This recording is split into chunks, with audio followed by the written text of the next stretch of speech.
Sure. Uh, I don't mind recording. yeah, I'm recording right now, so just heads up. That's fine. That's fine.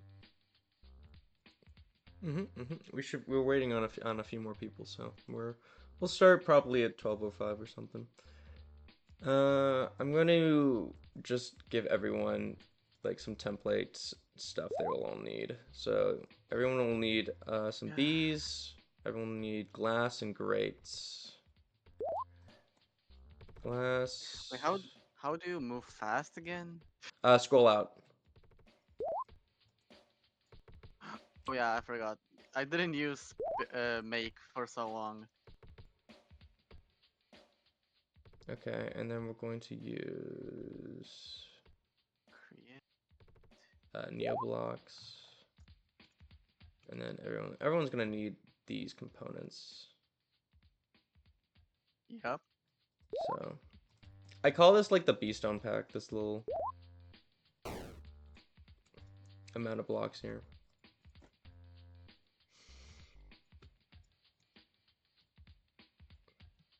So I'm just gonna duplicate.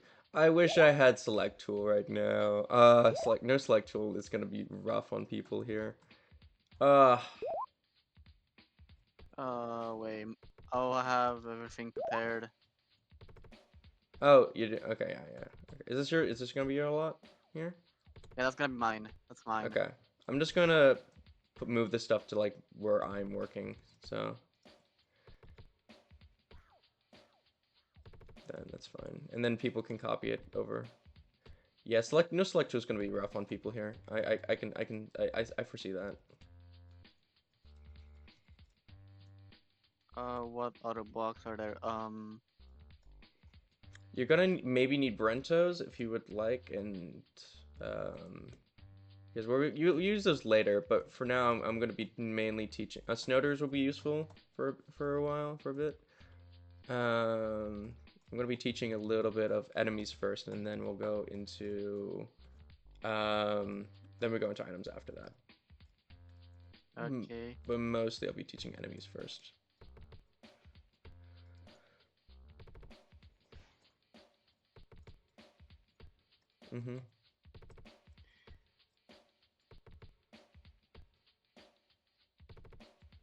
Okay, wait. I think I'm missing. Okay, wait. I don't think I'll need this. These are like quintessential Beastone components. If you And could what not, else? if you Crayon. if you could not change the scene, that would be nice. Okay. Nice. Well, you'll kind of also need snowders later, but you can always pull up components later as you need them. But these are kind of everyone should have them at hand components. Yeah.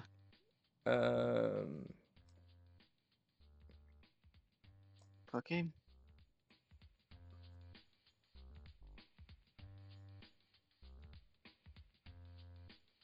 This is yours. And I want to make sure I get everyone's names right. This is Doors Amba. Doors. Okay, thank Just you. just door. Listen, I know I was doors ambush before. Doors I'm ambush. just doors. You're I'm doors. just This is doors doors now. I'm blocks. just doors. Actually, if people could make signs, here I'll put signs on each person's plot, saying, and then you just edit the text on that. Yeah. It will. I don't know if it'll autofill, but so everyone should put signs saying that this is theirs. So I can just like it's like name tags. Yeah, there you go. Okay, I typed in my name on a sign. All right, let me see if this works. It doesn't work. I have to test and see it. Okay. Okay, this door is great.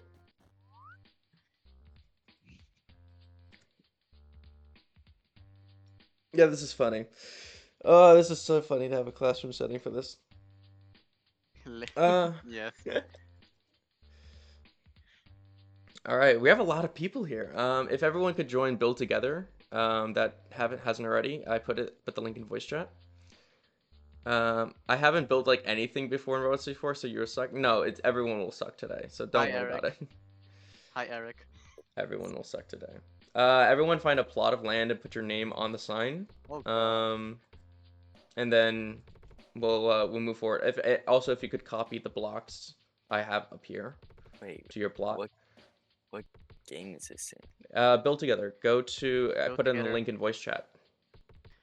Wait, do I have everything? Yeah, I have everything, I think. Yes.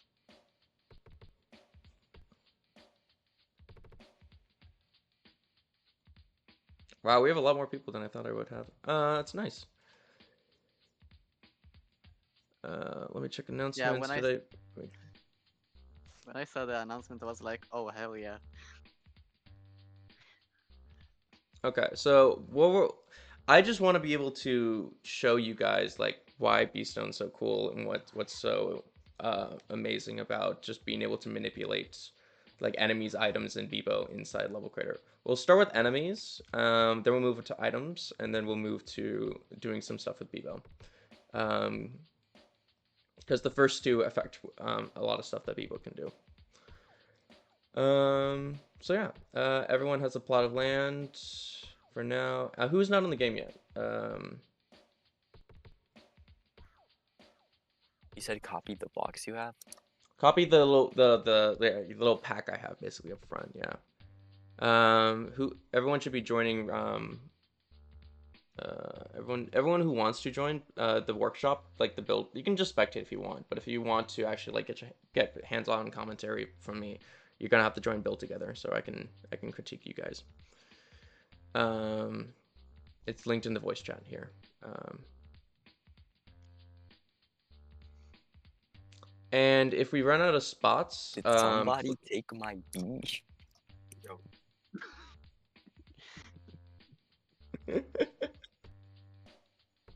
Not gonna lie, I think I'm gonna change my display name on TR64 1 sec. You can do that. Give me a sec. Edit server profile. Not doors ambush, doors. This is so cool to see the arrows also in here. It's funny. Okay, so this is Peach. Okay. Okay. Alright. Has anyone here watched my first Beestone lesson? You can type in chat if you have. I think I did. It doesn't. I don't. It's my first time on Beestone, so you know. That's fine. That's totally fine. But so I'll just run through the basics again. So the first thing I will be teaching is something very easy to make, and everyone can make it here as well. So why we call it Beestone is for one property in particular, actually, and that is if you stack enemies. So there's like 2 bees there. I'm gonna put 2 snowders here. No, there's 2 snowders. These guys will stack up like this, and the moment they touch another object, they explode, as you can see.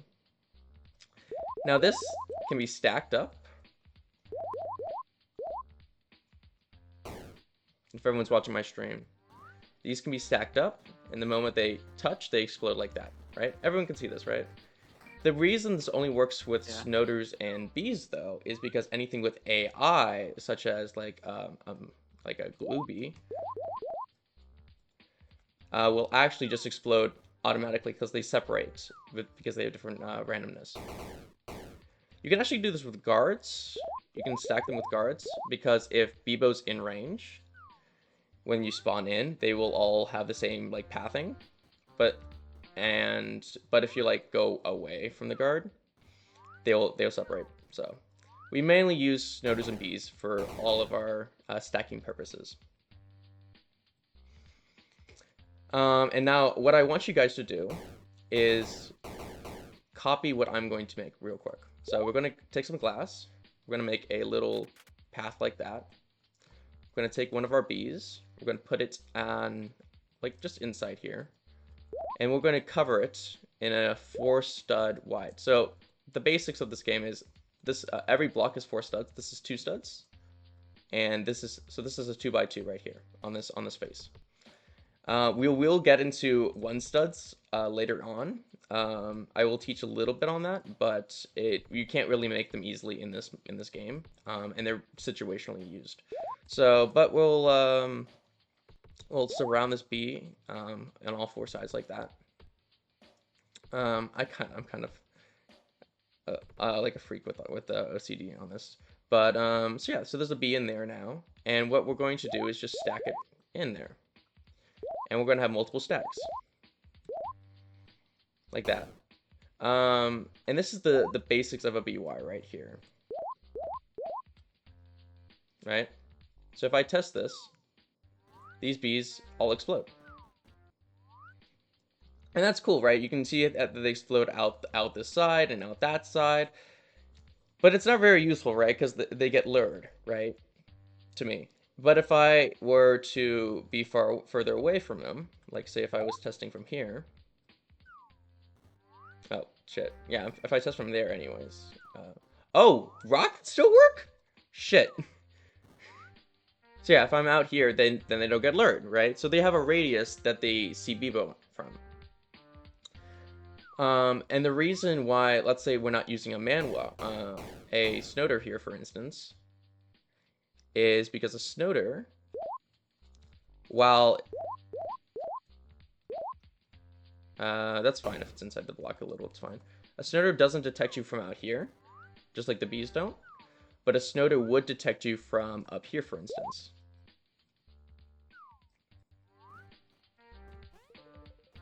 Right? The Snoders detected me, but the bees don't.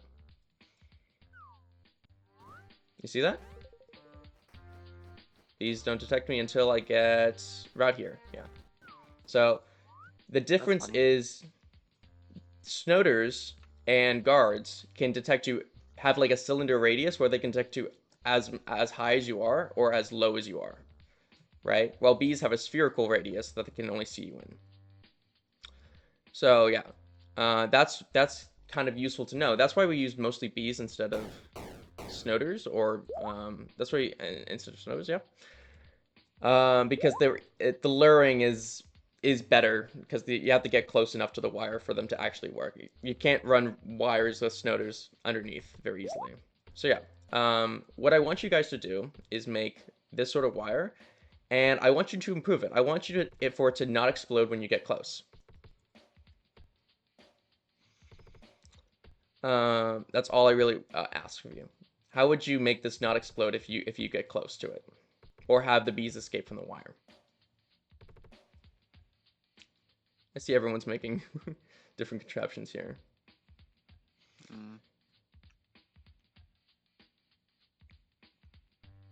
Oh, they're using Neo blocks instead. And there's glass in the middle of this.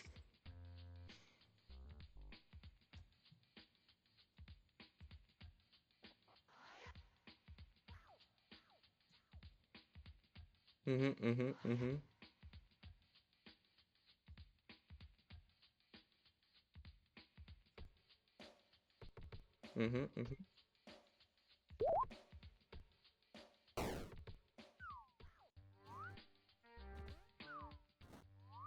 If you haven't already, put your name on the signs so I can easily call out what you want to be called in this workshop.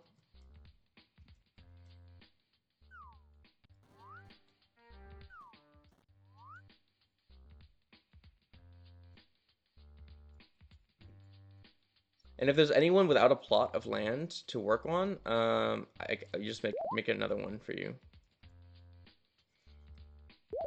We'll have some more plots of land out here, out back. I didn't expect more than 8 people, so it's cool to see. I will also teach you guys, if you look at my screen, how you can build these things really easily. Basically, you can make a measuring stick using, I like to use Neo blocks, but you can use metal blocks too. This is 8, and then you just need 2 more blocks, and it makes a 10 by 10 stick, 10 block stick.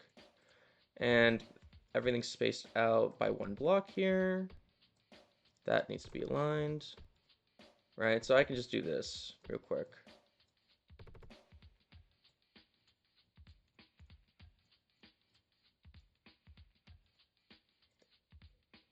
Great. That's aligned, and then I think someone doesn't have a plot. I'm moving your plot, I'm sorry, because it needs to be more aligned. But yeah,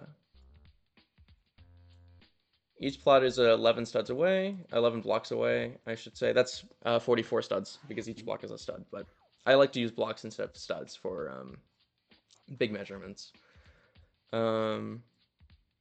So yeah, that's how you can measure things pretty easily on larger scales, is just making a ruler out of a gridded block.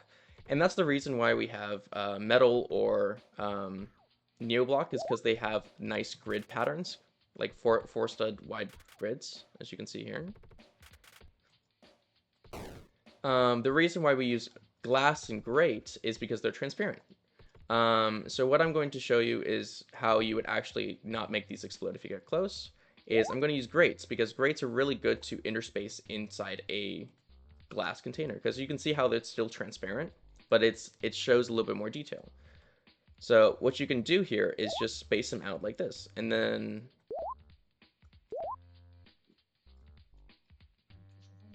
because basically, and you might be wondering, why does this work, right? I'm actually going to show this session first before I ask that question. Let's show this. The bees do not touch each other, nor can they escape the wire. Right? So why does this work?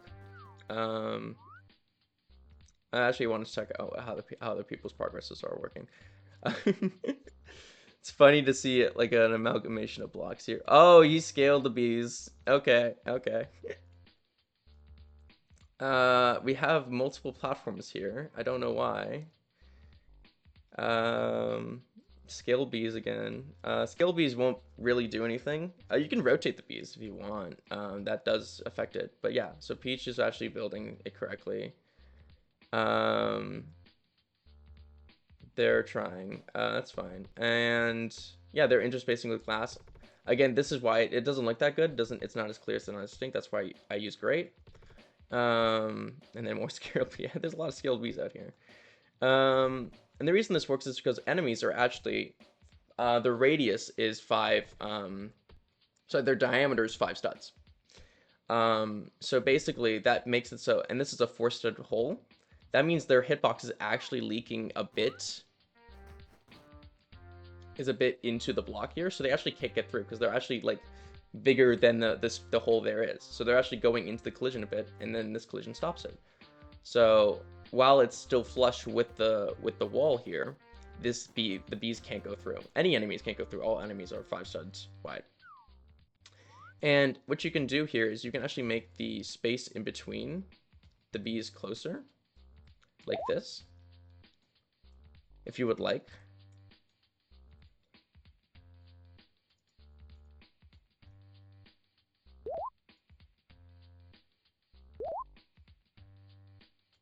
And you can just separate it out by like 2 studs.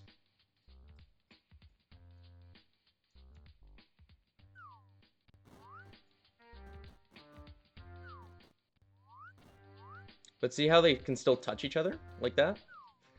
That's why it's not recommended to do this. I always like to use 0 studs, but we can't use 0 because it's not very easy to get 0. I don't think we can even get a 0 stud in this. I don't think we can, no. But we're just going to use 2 studs then. So you can actually just do this to perfectly space out the bees, and then they can't touch each other now.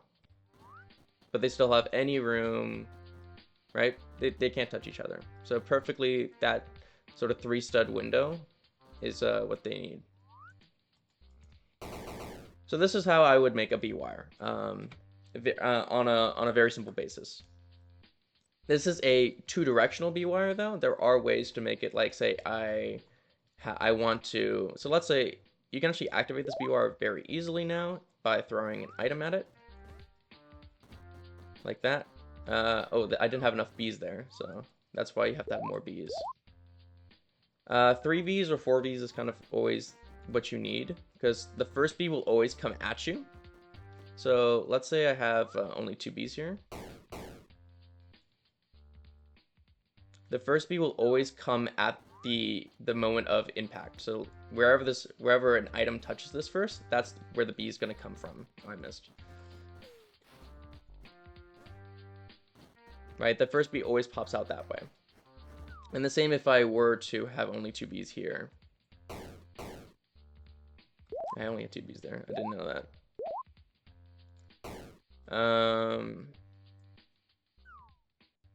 Same for this B over here. If I just hit it. I'm bad. Is there only 1 B there now? I think there's only 1 B there. Yeah, there's only 1 B, I think. So yeah, it always pops out towards the moment of whatever hit it. And so items and other enemies can explode. And so that's kind of the basics of Beestone. It's just this little simple B wire. I see we're making some crazy inventions over here. I see everyone's going a little bit crazy on me. Thank you, Peach, for actually trying to do things. And so yeah, you can actually, if you want, you can make a pipe system here. You can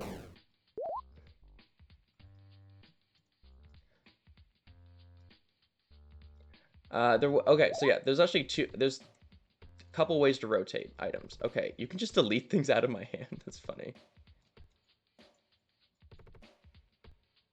Okay, yeah, I think someone messed up with my tube as well. Is someone just griefing, honestly? I think. I think someone. The server and client code is like really messed up, so like it's like cloning wrong items to like people's Beestone things. Because my Beestone machine is normal on my client. Yeah, that's weird. I don't even see a person deleting that.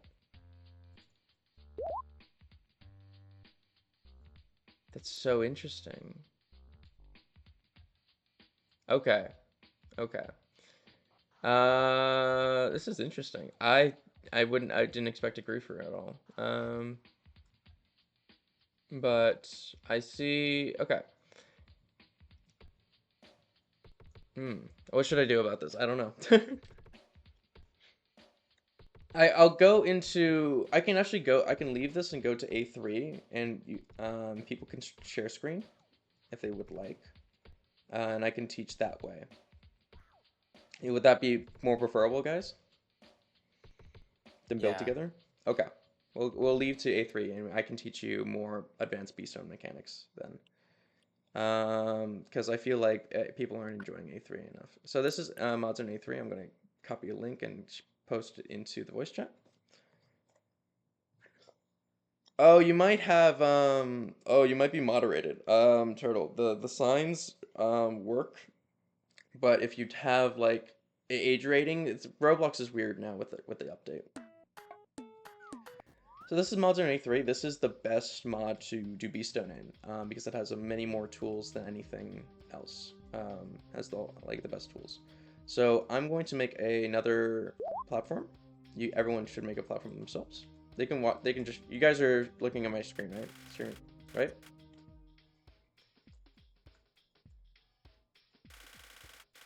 I just want to confirm. Yeah. Yep. Okay. I don't have chat. That's probably why. Yeah, that's probably why. Okay. So we're gonna make a little platform here, and we're going to show you this mechanic. So actually, I need to go into my options so I can turn that off for a second. And what you can do is actually you can scale all the way to this. This it would be supported by export and import. So this is perfectly okay. This is called a 0 stud, or it's as small as Roblox tries to make it. Basically, this is the smallest stud of Roblox can generate a thing at, and it corresponds to the letter like A for scale. So it's perfectly okay. If you do single scale, it's B, and this is C, and then this is E. So there are a letter system to track the in the code here. If you look at the export code, it's in here. So yeah. And you can just manipulate that yourself, but in A3 you can actually just scale to 1 to 0, And this is actually very useful if I, real quick, I can make a one-directional B-wire with this. So we're going to take some glass, overlay that.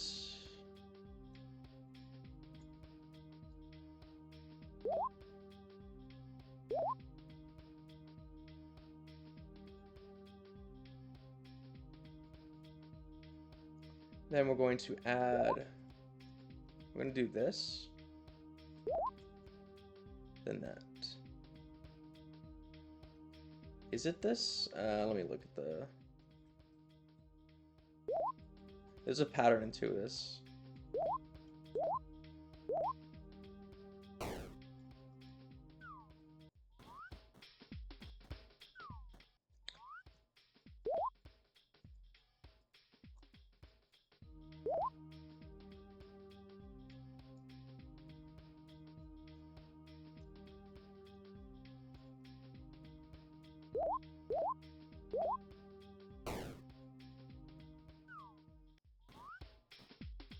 No.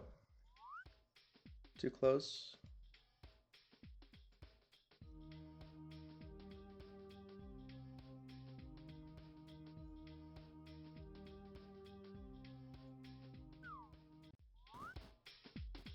So this is a directional B-wire because if I, for instance, got a pot out,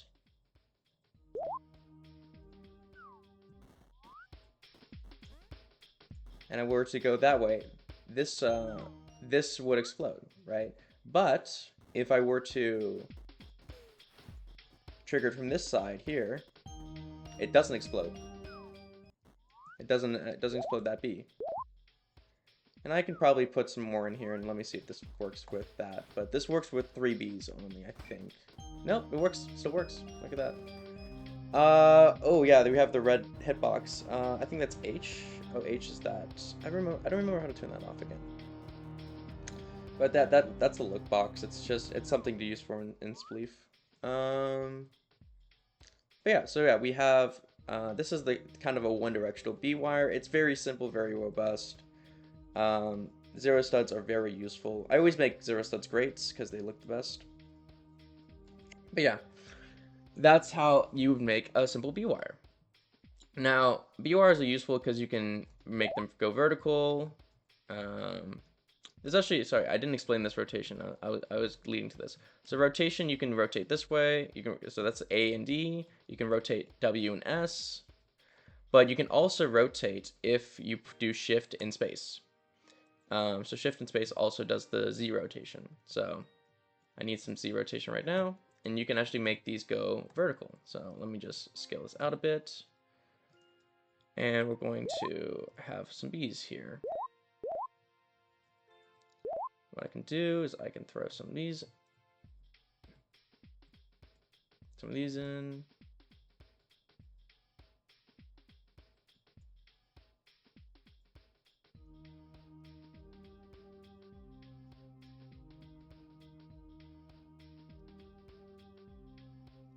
And this is kind of the real power of the B-wire, is that you can just keep putting it up. You can just keep increasing where it affects. So for this one, you can just do that, and then I can just copy that over here. So yeah, and then make sure I can't lure this. Actually, I don't think it can go that way. And we can put one up here, space it out.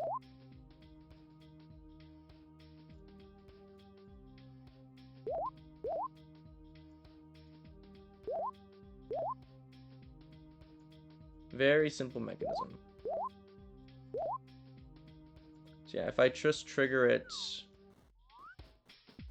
from over here,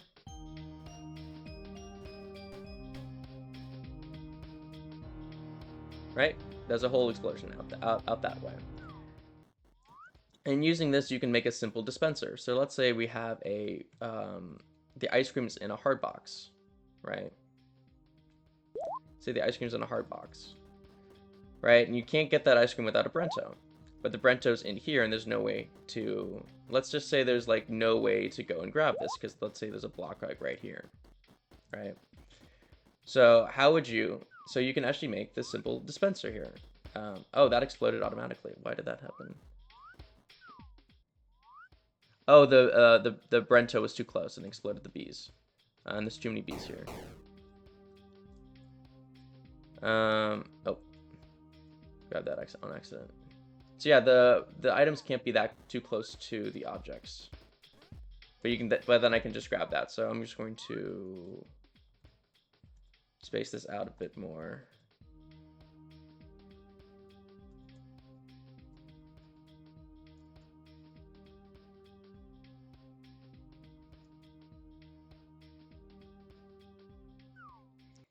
So this should kind of work. Let's increase these here just by a little bit more.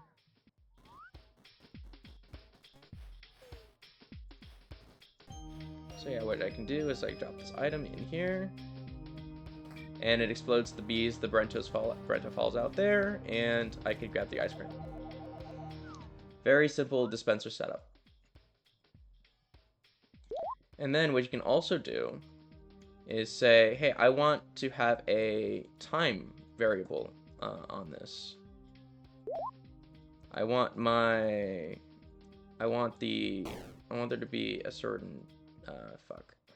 I'm gonna do something real quick. This is gonna be look very weird to you guys.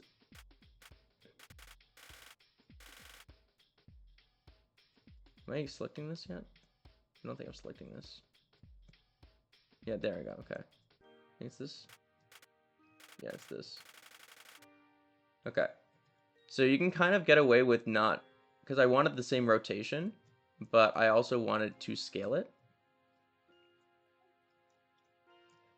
Select tool can kind of do that if you know what you're doing. So I'm going to grab this.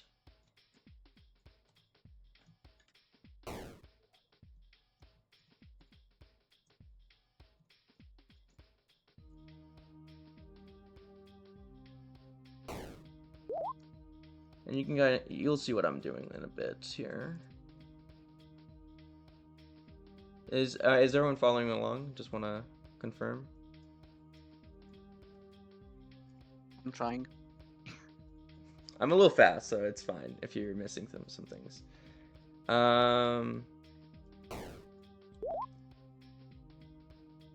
What you can do here is, let's say this bee right here. If I put it all the way at the top here, and I add like let's put a Brento on it actually. And people that know can see what this is. It's a Brento on a bee. And just like that, it's a timer basically. So this is a very simple timer you can make. It's just putting an item on a bee. But if you want to randomize the timer, you can add a fish. So with this, the fish only whenever it moves. So see how it's slow, and then it's just way slower, right? Like this. So you can even make it even slower. It's kind of random how much the fish will descend, but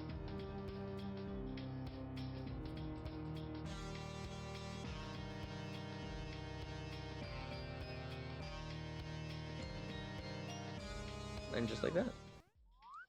So you can also put more fish down here, and that will make this will I think truly make it random. Yeah, look at that. Stops, right? It's only going increment. It's going very slowly down, and at a random rate at that. So yeah, we can add more weights to it up here, so more Brentos or other heavier items.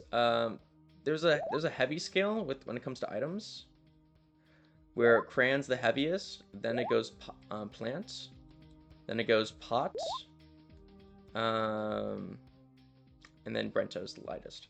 So this is kind of the scale of heavy.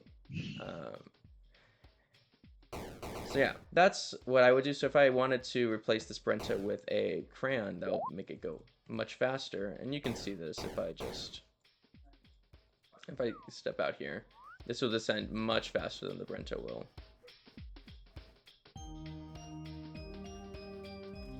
Right, and so that's a very simple sort of dispenser setup, right? And then what you can do, since I taught you luring, is you can add a snoder up here. So let's say we have a snoder up here. We have a little platform for the snoder to rest on. Let's give him some snow. Why not? Glass.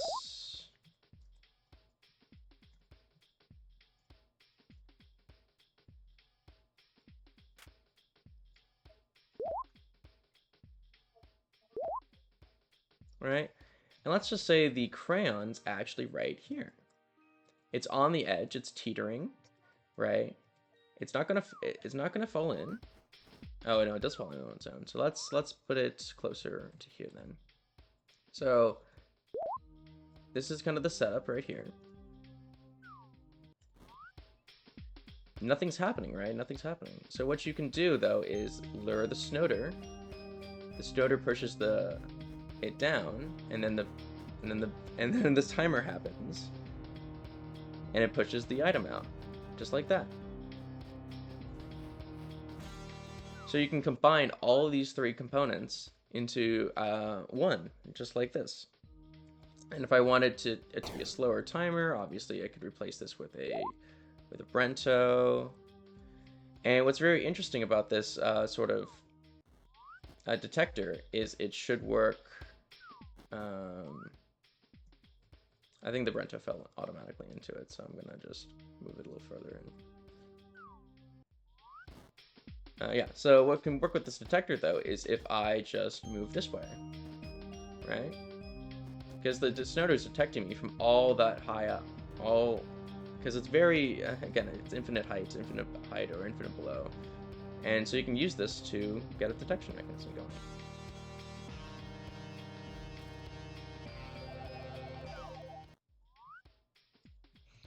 So that's kind of the very basics. We have a detector, we have a timer, we have a signal in a wire, and then we have a dispenser. Now these are the staples of Beestone in a way. And there's other ways to make detectors, there's other ways to make signals, and there's other ways to make dispensers. But this kind of gives you the bare bones, and it's very easy to work with, I would hope. Any questions so far? I don't think so. All right, I'm gonna go into you guys' streams to see how much you guys. Yeah, I'm not fast. No, it's fine. We have a simple B wire from doors going. We have the timer, and a little bit of the snoder has been implemented by Peach. For rewinds.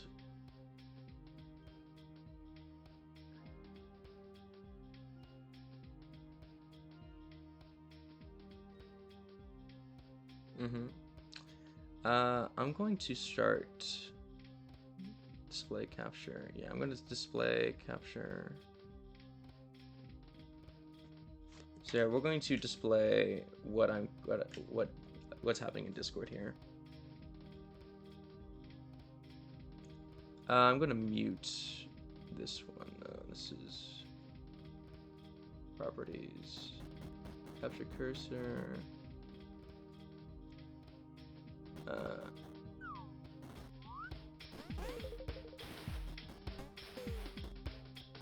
Alright.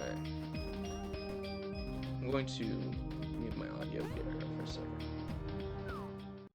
Okay.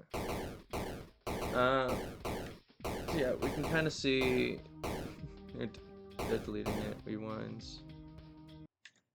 Let's check on doors again, so you can see how he's going. So yeah, we have a nice B wire going, one directional. That's nice. Prevents lure from activating it. Don't worry, he's making the timer right now. I give up. It's alright, it's alright. It's alright, everyone. I will go into the next lesson in a bit, but this is kind of the first learning about enemies, learning about displays. And what I'll do actually is, since people have hooked up a Brento dispenser, we're going to actually make real quick a door. And it's very interesting to make a door. So fish are kind of the best item. I'm gonna go ahead. Everyone can do their own thing that are still with the lesson. This is going to be a little bit trickier to do, so I don't expect people to follow exactly what I do. So what we have instead of a Brento dispenser, what we can have is a door. So this this bee is going to explode and push this guard. And what we can have it do is, I'm going to select actually because I need to move the machine up a little bit here. I'm going to move it up just a tad, just so I can get it off the floor. What we're going to do is push this fish into a position. So I'm going to make a little door for the fish to go into. So it will be sort of like, I'm gonna move this here. Fish goes about here. Metal block.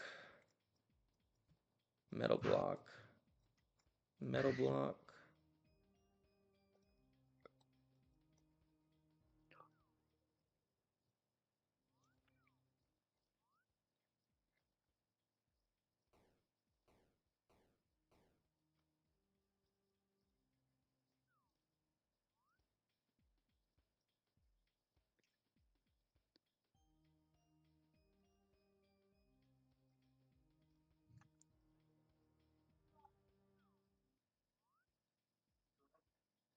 This is the replace tool. It allows me to replace any block with any other block, so I can make that rock if I wanted. I can make that glass. It's very useful, especially when you have like things that are already, you know, like that, and you just change what material is. It's useful for transparency changes, like what I'm doing. And so what we can do here is we can have a water block, and you can have this setting on the water called kill guards. So when the guard touches this, it will die. As you can see here, it will die, and it will actually push this fish into this hole here. Now, the hole was, the door right here is actually too close, so I'm going to move it a little bit downwards.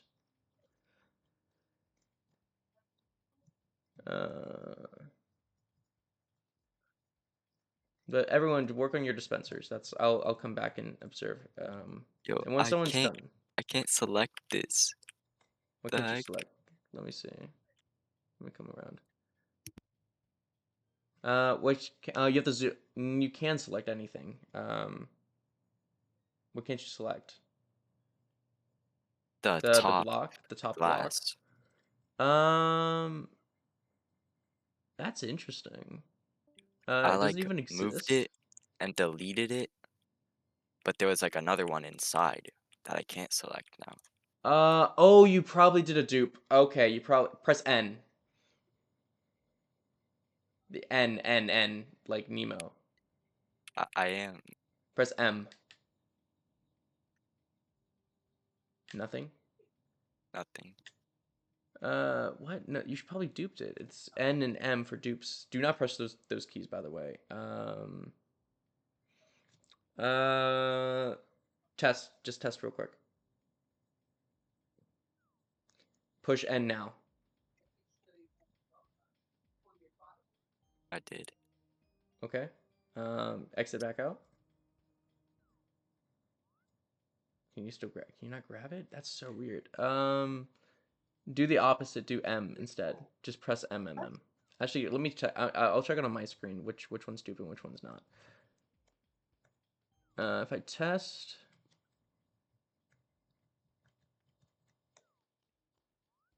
Oh no, import dupe. Oh wait. It's import dupe. No, because he changed it to this. Oh, press this button. Push this button. Clear dupes. Push this button here on the import export. That should fix it. Yeah. So you just had a dupe there. Thanks. Yep. Because there's a dupes are actually useful for Beestone, so that's why I had the AP put it in here. But yeah, I'm going to continue working on the fish door. So yeah, we can kind of see here how it's going to work. We're going to have a little block. I'm going to just scale this in, out.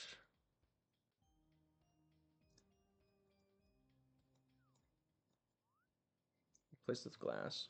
You can kind of see this better. So yeah, whenever the guard dies, it pushes the fish into this doorway here. I'm going to double that up just so replace this with grate so you guys can see this better.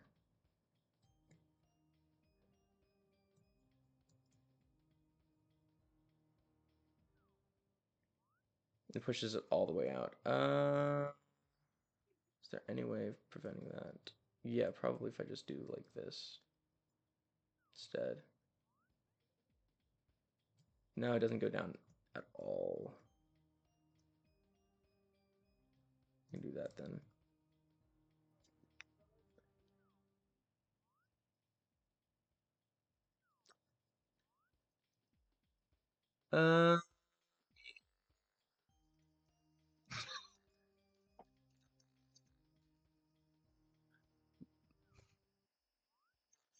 Just Okay. that's kind of how fish door works. You can move fishes using guard death, or you can move them using moving platforms and other such mechanisms. Without the guard being here, for instance, you can just walk through. Of course, obviously there's a guard, but so guard death is actually very useful. I will teach you a cool guard death. So if you rotate a guard and then kill it instantly, what will happen is the guard will actually die at an angle like this. And that is useful for moving an object temporarily at the start of when the map loads. So so I can make the guard go this way, go opposite. It's where the bottom of the guard is, so it's very fun. It's very goofy. But yeah, we're gonna put the water there, and we're going to rotate the guard back, and we're going to prevent the guard from hitting the water using blocks and such. We're also going to prevent it from moving like that. And what will happen is it can't touch the water until a bee explosion. So if I get the bee to explode now, bees to explode, it should explode, push the guard into that water block. The guard dies, pushes the fish into the hole. Now obviously the fish is still escaping because the hole is not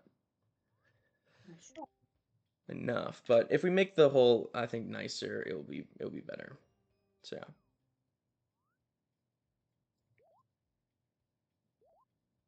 yeah.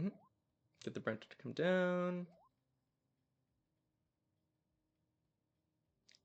Guard bee explosion, and yeah, it just keeps pushing it out of the hole. It's very finicky. We're gonna move the guard out of that area, so we're gonna put the guard like here,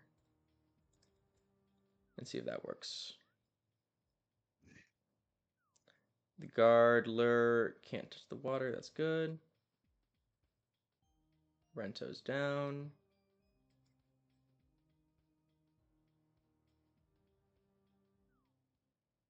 Actually, wait, the fish can just swim out because it's not enclosed enough. I forgot about that, but now it should work. So, because remember, each enemy is always 5 studs diameter, so you gotta always make sure if you want to trap them, enclose them in a 4-block space.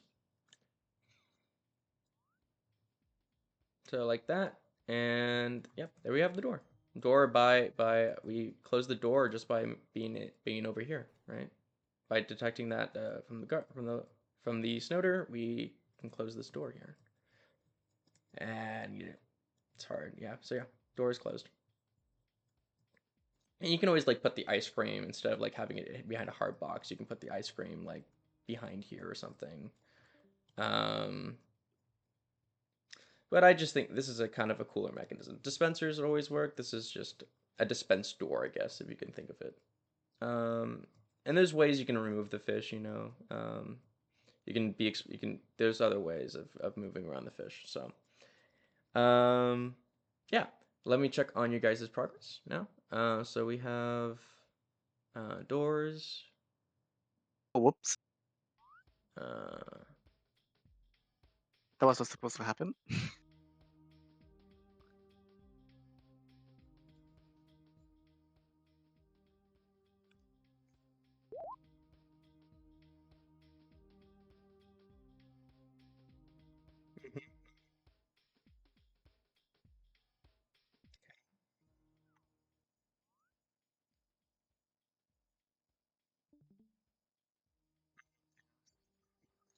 that's fine. You can just have like a single in the bee wire. You can just have like a lot of bees all at once explode. You can just have like a lot of bees explode in a single bee wire, and that will travel very far. But it gets way more chaotic. And so the more bee stacks you have, the more time it takes for explosions to propagate. Because it has to do a touch, then explode, right? If it's just one explosion, the bees can go very far, very fast. I rather have controlled mini stacks than one big stack, though. So that's my methodology here. I also think bees look better than snowders, so it's better visually because snowders have these like annoying legs that pop out, and so they don't really have a clean hitbox. Bees only have the wings and they're transparent, so it's fine. Whoop. So yeah, this is a very simple machine. Let me go check on Peach.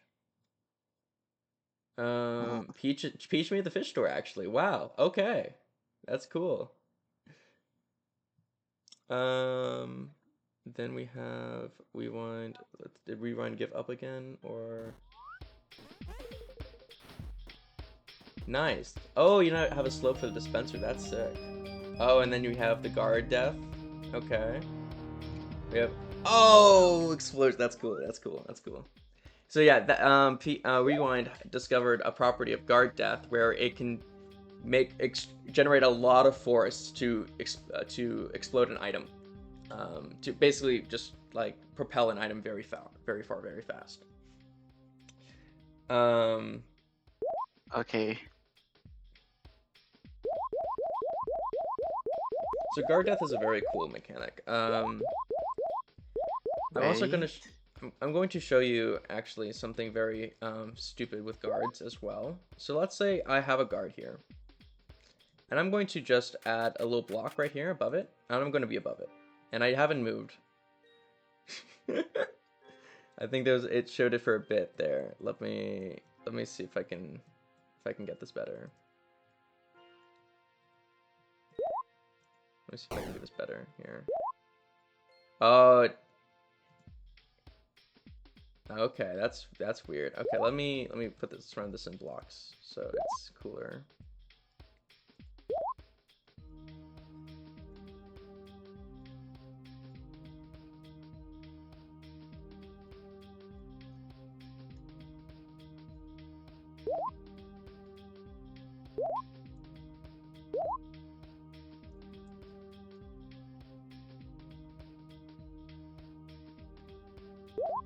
What the? Bebo? Bebo? Excuse me, What Bebo? happened? Bebo, what's going on? What's going on, Bebo? I think... How did you do that? Oh. Okay. I think it's just the the blocks, honestly. I think it's that, yeah. What the hell is happening? How is this? I think it's because I'm on the edge of that block there. That's funny. Possible.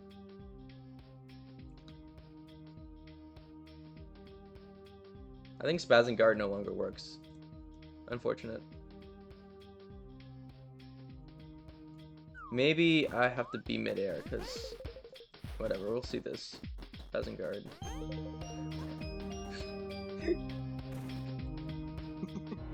It's very goofy. He disappears. He honestly just disappears, by the way. I one time tried to use that as a mechanic, but it's very stupid. Yeah, let me check on you guys' progress now. What so yeah, we happens if you have... get by it when it like Okay. disappears? Okay. What? Does it Okay, just it- like get moved somewhere far away so it disappears? Or does it get I deleted? don't exactly. It doesn't get deleted. I don't think so. I think it literally just moves very. I think the game can't. I think it nans, honestly. Okay, finally works. Finally works. All right, let me check your stream then. I didn't make the guard one, but I did the one. That's perfectly You fine. That's showed. perfectly fine. I made this one. Yeah. I think there's Okay. some rocket mechanics are back or something. Basically, there used to be a mechanic where you can, like, if a stack of objects or I got it. enemies could just go upwards for some reason. But it would be a stack of bees. Yeah, nice. It looks good. Looks good. You- You use a lure at the end to finish it up, but that's fine. Yeah, that's fine. You just probably need more bees, honestly. Yeah. I see Eric's trying out the guard spasm, but it's fine if you don't. So yeah, I will also teach one more sort of mini mechanic with to do with enemies, and this will involve some portals. So I'll teach you a little bit about portals for this one. So we have a portal here, and let's say we have another portal, and we're gonna do this. We're gonna have, this is the kind of the setup. So we're gonna make this 1. We're gonna make this output of 1. So this will be exit. This will be 2, entrance. This will be entrance 3. This will be exit 2. This will be exit 3.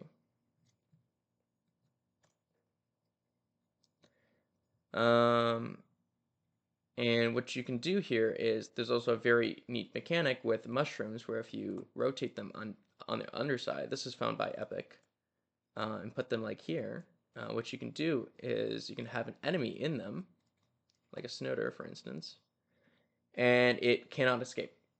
It is stuck. It is this like 1 block little trap, little hole you can make with the enemy, and that's really cool. And what you can do now is this is a one-time use portal. So the 2 here is a one-time use, basically. I mean, obviously you can like spin and stuff, but if I just walk into this portal, I will teleport and go to the 2. But if I go in, then the Snowder's no longer there, and I go through the 3. And you can kind of make this by like one-time use portals and doors. So let me just there, and then there. So yeah, it's a very useful mechanic for doing anything one time, and this involves, yeah, obviously using a Snowder bound. So you can actually, and then I'll show you this later also in like Kaiser, for instance. If people from Kaiser remember FH Part 3, they remember that I had a chain of these guys. I had a chain of Snowders on mushrooms. And what you can do is just go like this and this to remove the floor. Very simple. Very easy to do, honestly. And so people can mess with that, but I'm also going to show one more mechanic to do with mushrooms that I hope still works. I haven't tested this though. I need to do like, I think this. And then we'll see. Oh, it's trying. Oh, it's trying. Let me move out of the way. It might be because of lure. Oh, it's trying. It's fighting it. Oh, that's funny. This used to rotate enemies. Just like they would start just rotating inside. Maybe I just need to a little bit more. Let's see if that works. Oh, it really doesn't like this. Also, that's the 20-legged snoder, though. I think it's a... I don't remember what the chance was on it. I think it's 5%. Yeah. Yeah, it really doesn't like this.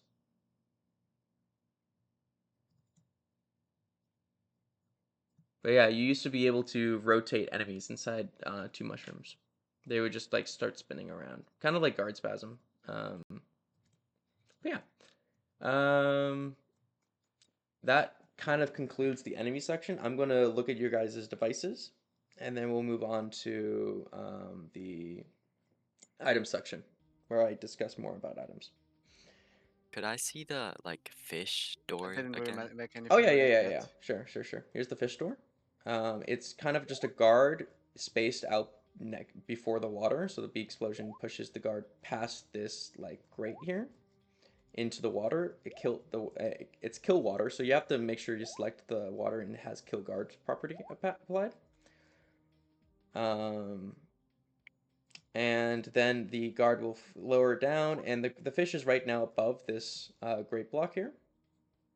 But once it gets pushed down through it, it will be stuck in a different hole here. So there's kind of just two places the fish can be in right now. And that's kind of how that works.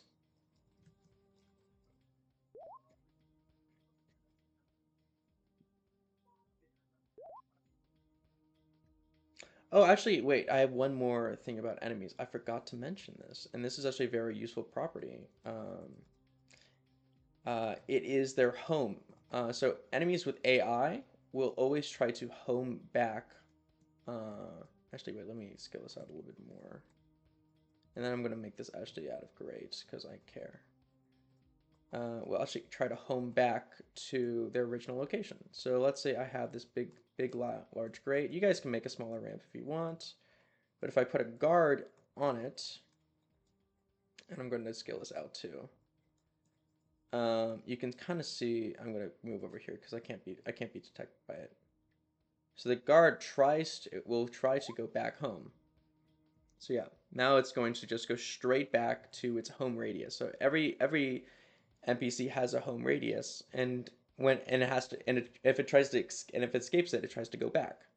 As you can see, the guard tries to go straight back. So actually, I can trap the guard very simply. If you put a wall here, the guard will continually try to go back home. So, and you can kind of use this to corral the guards. Oh, it fell off. Keeps falling off. I'm gonna put a wall. I'm gonna add another wall here.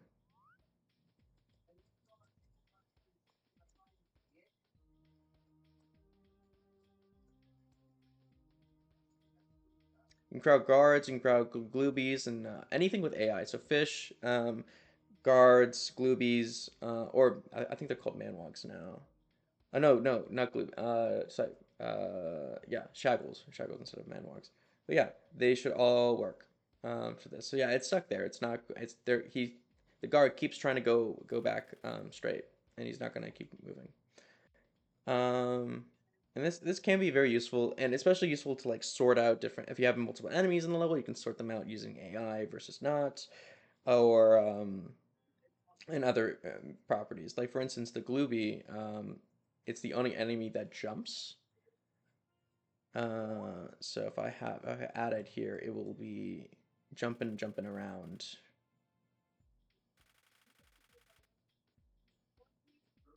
And then it left its home now, so... Oh, look at this!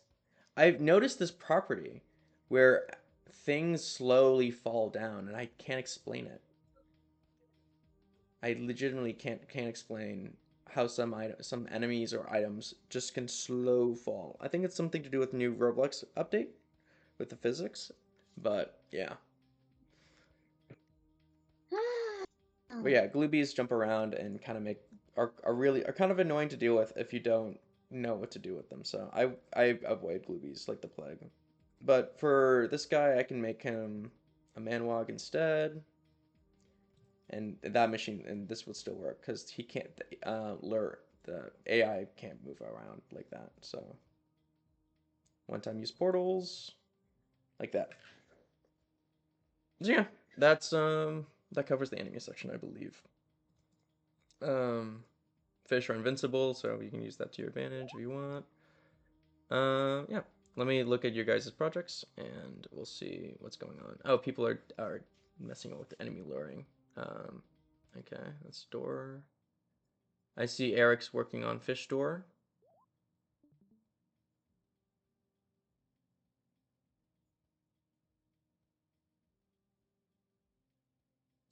So yeah, there's not a lot of ways of adding collision to this game, so that we can only really move around enemies, items, and Bebo. So that's why we use fishes as the door or hard blocks as doors, because we can make those disappear. We can also make there's actually a couple items that we can make. I'll cover this in the item section though with Brentos that we can change.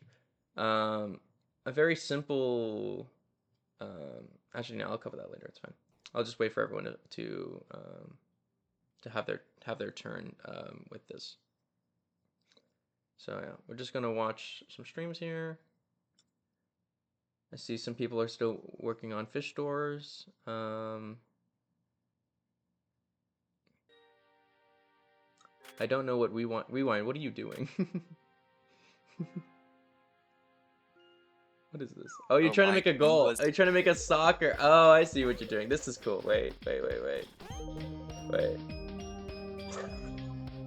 That's sick. That's sick. Wait, that's sick.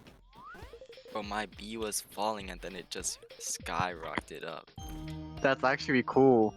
Look at this guy. Oh! Oh, that's cool. Hell yeah. This is sick.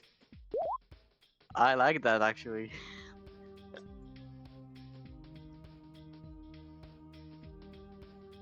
I think we all love fast-moving objects, so this is sick. That's actually fun. You can gamble in basketball. Hell yeah. Yeah, you can gamble. This is sick.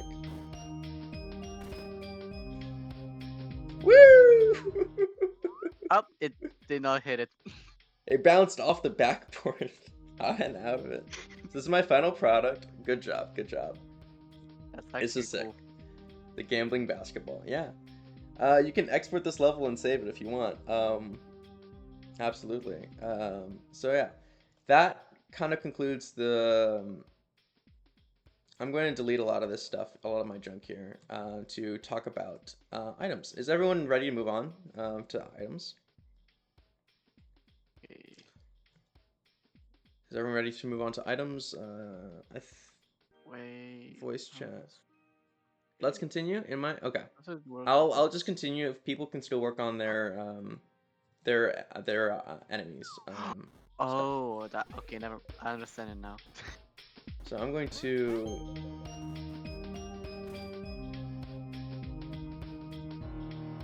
What you can do is delete all selected if you want, like that. So you can select a thing, and then you can hit options, and on the very bottom is delete all selected here.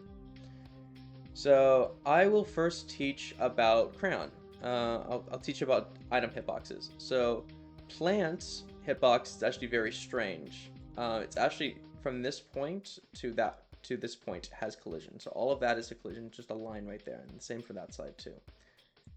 Same for going from like up here to there, from like or whatever. It has a weird collision box. So we don't use plant.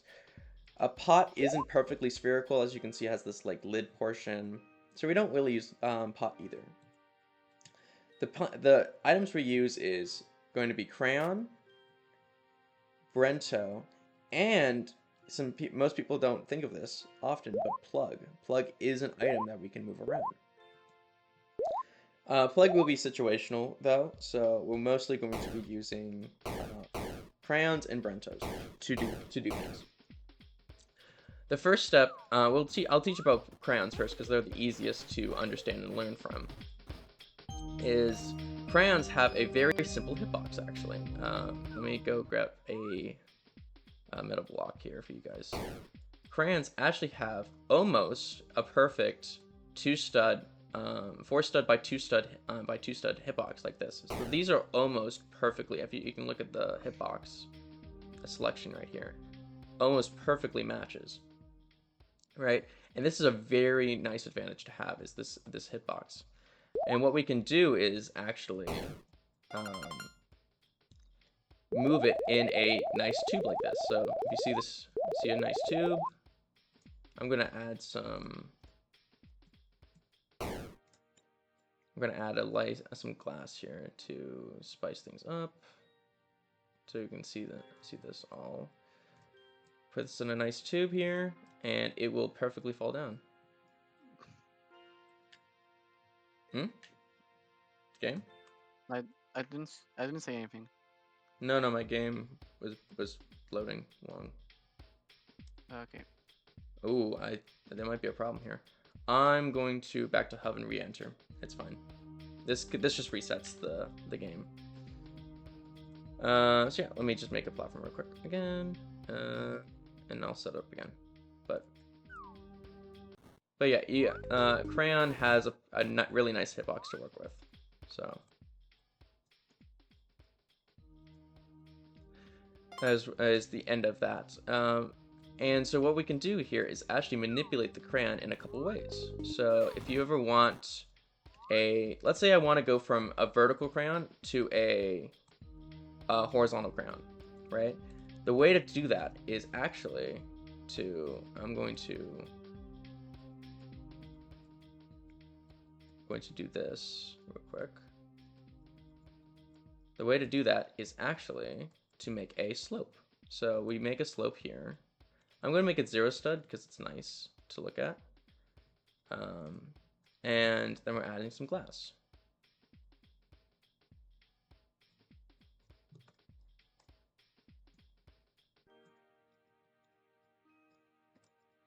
So this type of slope here will, actually it's a little too claustrophobic here. So if we just lower this by a little bit, this should work. It doesn't really work that well.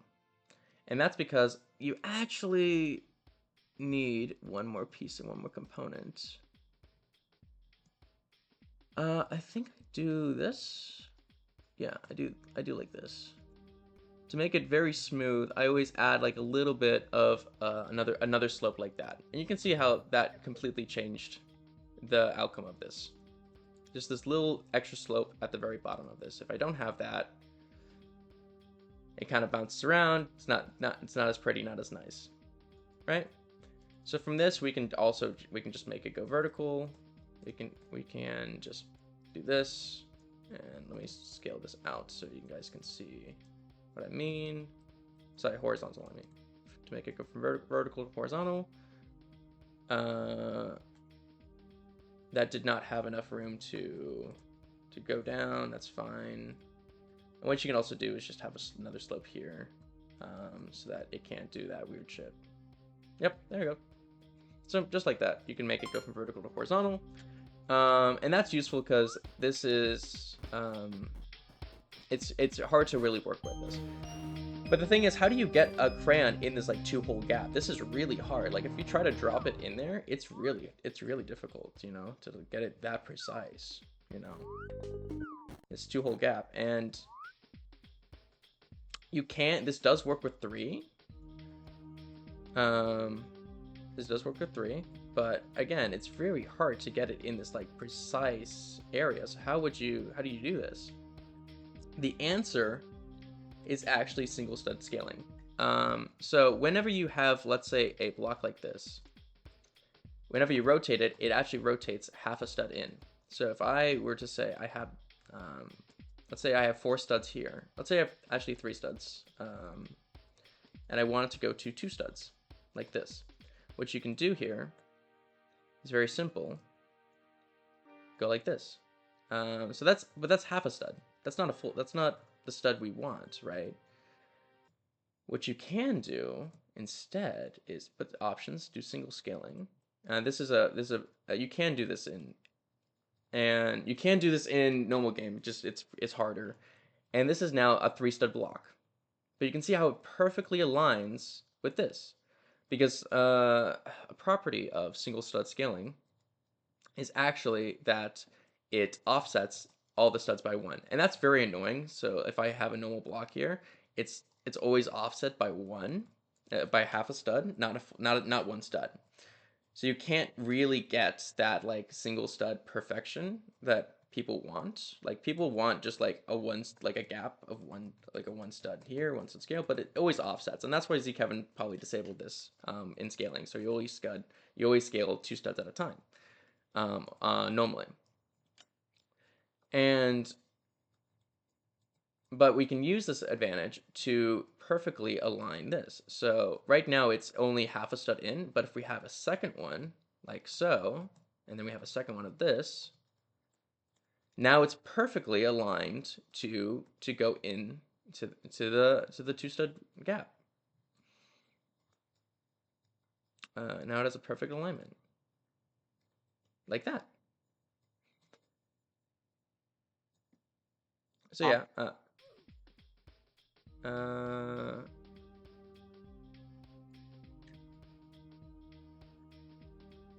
Oh, AP's here. Huh? Hey, AP.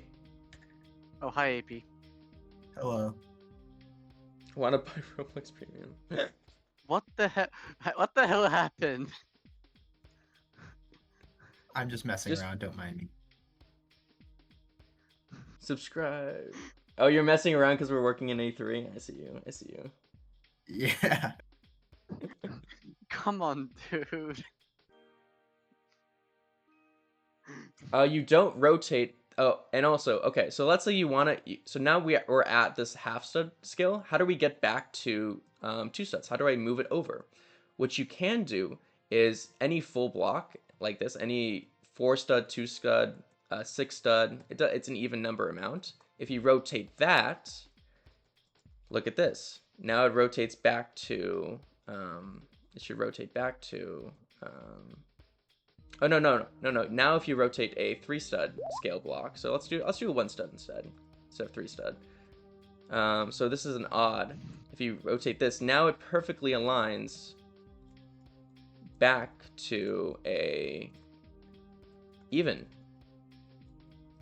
Right? So you can go from odd to, so this is an even rotation to an odd straight, even odd rotation to an even straight, right? So you can kind of just do this to finagle crayons to do what you want them to do.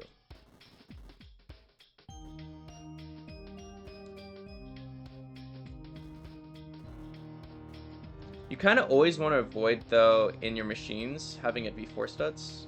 Let me change up actually the initial input here because this is bugging me.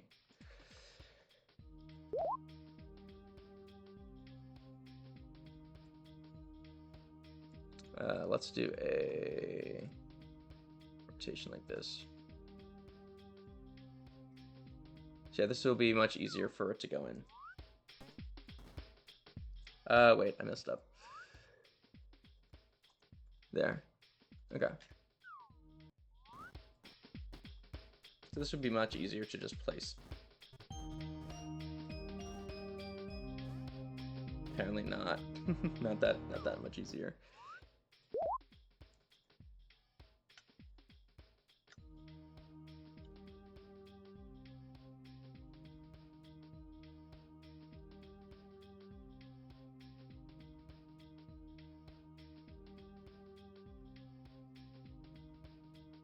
I want to figure out. So you can kind of make this little setup here. And it got stuck right there, so that means I will scale this up 2 times.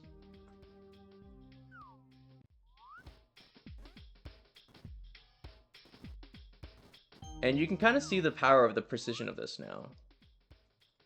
You can kind of very much see the power that the precision of, especially when it comes to crayon alignment, like that. Yeah, very, very powerful. And of course, if you just want to turn it from vertical to horizontal, sorry, from horizontal to vertical, you just put it on another one of these slopes, and we just go like this. And then we're just going to have another one of like these sort of mechanics. I always go use a like a one stud here. Sorry, a two stud. And then I always like do like this. And this should work in theory.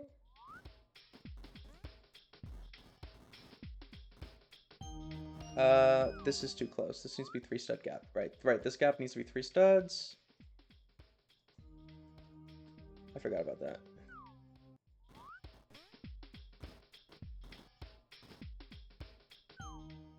This didn't even hit, so I'm going to lower this up a little bit. I mean, you don't even need this. It just makes it more smooth. That's all it does. You don't even need that, honestly. Like that, right? So this is how I move crayons around precisely. You won't always need to do this, but it's very useful to have more control in some of your machines, to have more, because this will always work, right? If you need to bend a corner, if you need to bend a corner, you literally just drop it down. So let's say if I have another one of these, and I just like want to drop it down, I could just do this. Right, I could just have this work this way.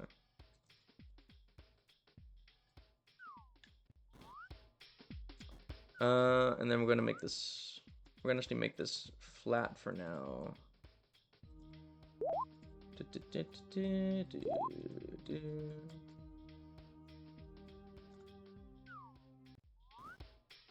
Yep, just like that. So that literally turned it from going this way to this way. Yeah, so you don't really need much. So that's how I manipulate crayons in my computational Beestone or any of my, if I want to do precise crayon movement. So yeah, this is a very useful tool to have, is all these like precise alignments, these slopes, and understanding how all this works is very useful. Let me see how people are doing, and then I can move over to teaching about sleep mechanic. I was lost doing stupid stuff. It's alright. It's alright. The stuff I'm teaching right now is very, like, if you want precision, if you want control. Oh, no.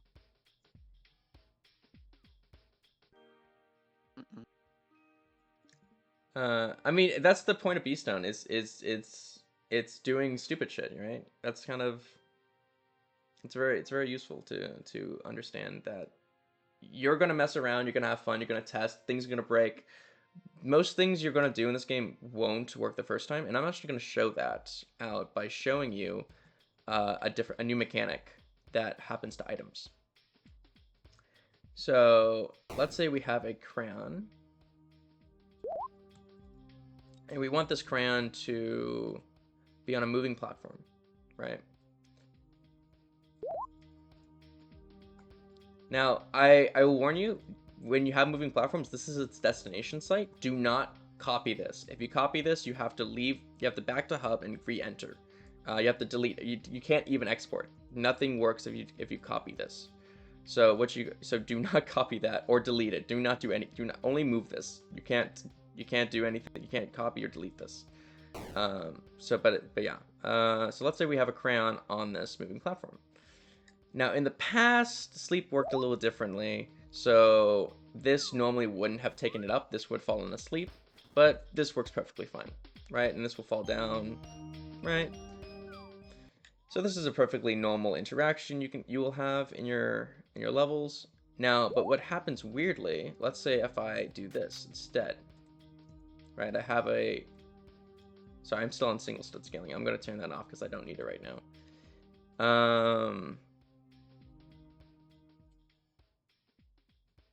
Right, still on single stud scaling. But let's say I have this not resting on the platform. I have it resting on this block. Nothing happens. Now that's interesting, right? This item is obviously should be taken up, but it doesn't.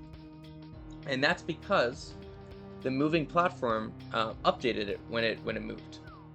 And let me explain this a little bit in more detail. So what I can do here is something very, let me see, yeah. So if I get close to this actually, then it will move. So let me see this, comes down. I'm gonna just shimmy on it, doesn't do anything. Ooh, that's interesting.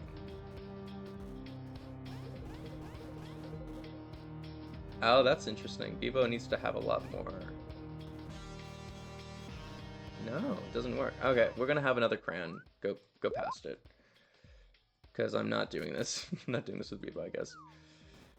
So if I just throw another crayon, yeah, then it updates. Bebo is not the best updater, I guess, in the world now anymore. But yeah, so that's updating now. So this is a mechanic called sleep. The crayon right now is is asleep, and it's not being woken up. Right? There are two ways to wake up an item that's put to sleep. First is if the block it's resting on moves far away enough, but I guess it's now if it moves at all, right? So the block this move is resting on is moving, it updates, right? That's one. The second property is if an unanchored object goes close to it, and it has enough velocity and goes close to it. So you can have like an enemy here. Let's put like a manwag or something. Sorry, a hermit glooby or something.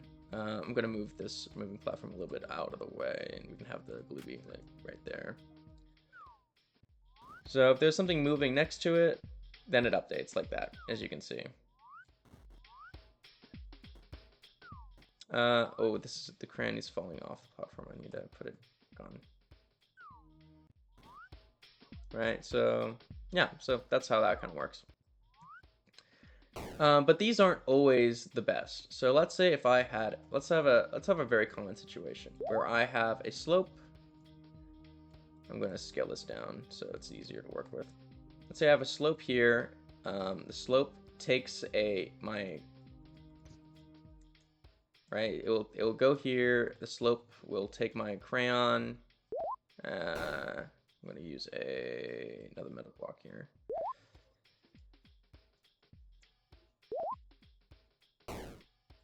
Right, and it goes here. Right? That was lucky, right? But let's say if it was closer or something, or I'm just going to delete this item actually. Let's say if it goes here. Oh, that's cool. I'm going to flip this around though, so I have a different update order here. So we're going to go this, and we're going to do this. And this just inverts the timings of when things happen. So yeah, this crayon is now put to sleep, and we want it to travel up, right? That's the whole goal of this machine, but we can't because it's asleep. What you can do is, there's a couple ways. You can have like a roller here, constantly moving it. This does work. Let me move up the ramp. Right, this roller is constantly moving it, so it's constantly being updated. It's constantly never being put to sleep, basically. There's something you can do here, but rollers are big, they're ugly. This also doesn't work on the metal roller because it's smooth. You need this bumpy surface to actually affect the crayon. So instead, we have devised a thing called an activator, and it's a very, very nifty machine. So I'm actually first going to trap this crayon in a wall here, so we can actually get more precision. Oh no, that's fine. Okay, that's fine. Get more precision, right? This again will be put to sleep. Right. And like we just need an object to be like moving nearby here, right? We just need an object to move by like that, right? We just need something like that. And what you can do is have a jittering item. Now I'm going to make this real quick, and this is something I think people need to pay attention to. So I'm going to put this on a little platform here. I'm going to make this platform 0 stud just for fun. Actually, I'll place this with metal so it's easier to see what I'm doing, what this is. So I'll place it with metal, and then I'm going to trap this in a little box, like so. So it's in a one stud. It's perfectly in its little like 2 stud by 2 stud box here, and I'm going to put a lid on it as well. And this lid, I'm going to make it 0 stud for fun. It doesn't need to be 0 stud, but actually I'll make this all 2 studs so it's easier for some people to work with. Right, all of this is 2 studs. We make a little box. And so this box won't, obviously this crown's just gonna be still in a box, right? It's doing nothing, just in a box. What you can do though is, let's say I have some grate. Say I have some grate, and I really want to move this crayon here. So I want to put the grate inside that crayon, but this won't really do anything. As you can see, it does nothing. But if you just lower this by 1 stud, it also still does nothing. Right? Ain't that fun? Ain't that fun? So this is kind of the setup. I want people to replicate this, because the moment you have 2 grates instead of 1, it starts to jitter around.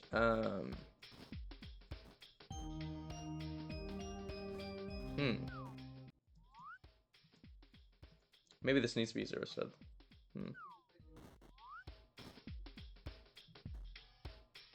That's interesting.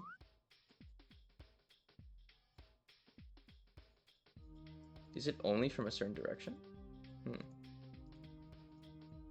This should work to make an activator. I tested this the other day. Maybe 3 grates? Oh no, that works. Okay. That worked for a bit. Let me do 3. See if that works. There we go. That's kind of work. Yeah, that's working. Okay, just 3 instead of 2. So yeah, that's an activator. It's basically a jittering crayon in a box. And once I place this activator, I'm going to make a copy of this so I can show you guys later to how to exactly build this machine. But if I put this right next to here, we're just going to put it right there. Right? Put a little jittering crayon there. Look at that. It updates the crayon enough. Right? A little box to make sure things wake up. A little box of the jittering crayon. Look at that! What's going on with that? Oh, I really wish I understood how that works. How that slow fall works. Because that's super cool. Look at that. Like, it looks like it has moon gravity. This is a new property I've not seen before. Probably to do with the Roblox update. That's cool. But yeah, so that's, if anyone needs me to remodel how this works, I can easily show you. But for now, I'm going to look at other people's screens. Yeah,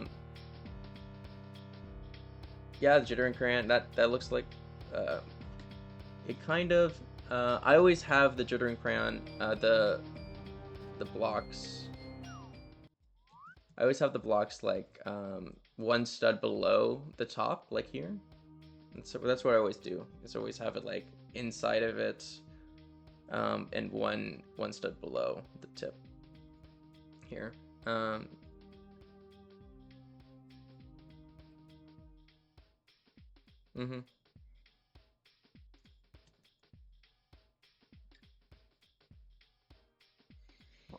almost done actually. That's sick. That's sick. Yeah. You don't want it to fully encase it. You want to have it, but you can't have it fully in it. You need to have it a 1 stud below. So move the grate and doors. I'm not looking at your screen. Move the grate 1 stud down. Oh yeah. 1 sec. Oh, I can't select it. What the hell? Oh, there you can. Go. It's the closest to the bottom of the arrow.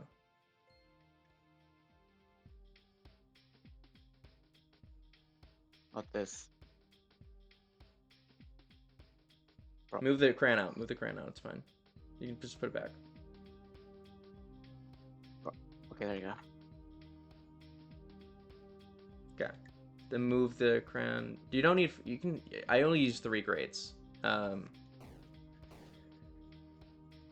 So move the crayon back. Too low. Too low, yeah. This is a pretty precise machine, but it's a very useful machine for Beestone. Because items sleep all the time, and it's very annoying. Let's look at Eric's screen. So then you can use the select tool and move it. Eric, what the hell are you doing?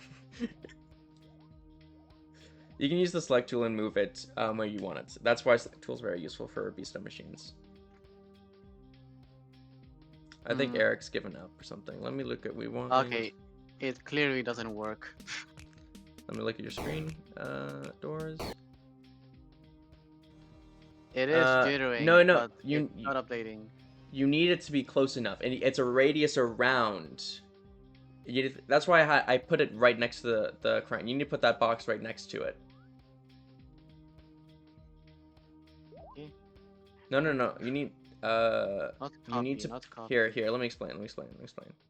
So you see how I made 2? I made this one, and I moved this box over to next to the crayon here, because you need a moving object right next to the sleeping one to wake it up. So this one's right next to it, and if I say I moved, this machine out, this is gonna be difficult if I don't change this. Okay. If I go like this, I think I can get it all. Yeah. So yeah, if I move the machine just even like 2 studs this way, I need to put the wall back now. If I do this, the machine's not close now it's no longer updating this crayon. So this jittering crayon needs to be right next to the object you need to be sleeping. It can be like a wall away, like I had it before, but it needs to be fairly close for this to work. And you can kind of yeah. So yeah, that's. You can kind of make like jittering crayon setups for updating items. That's how you can like fix a machine. For instance, like let's say a machine's sleeping, you can input. This is for ideas for the Kaizo team. You can input. You can make one of these jittering crayons from scratch, like just something that moves around enough to fix the machine. That's all you need. You can even use the roller if you want to like put like underneath here is like a roller. Here I'm gonna just demonstrate what I'm meaning. Like underneath here is like a roller, and you can have a crayon just underneath. Like you can place a crayon underneath it, and then it'll update it. It'll update the crayon above it, basically. So yeah, that's kind of what you would be doing. I can show this later off within the Beast and the puzzle pyramid. But yeah. That is kind of how sleep works. There are more complicated sleep setups and uses for sleep that I can go into. That's very, very interesting. So let's say we have this crayon. I'm no longer on the slope. I want it to be perfectly aligned here. Let's say we have this crayon here. I'm actually going to replace this with grate because it's hard. It's getting hard to see in here. So yeah, I'm going to replace this with the grate, and we're going to make this go straight up. Right? And what we're going to do is we're going to place a nice little crayon here. This crayon will be on a block like this.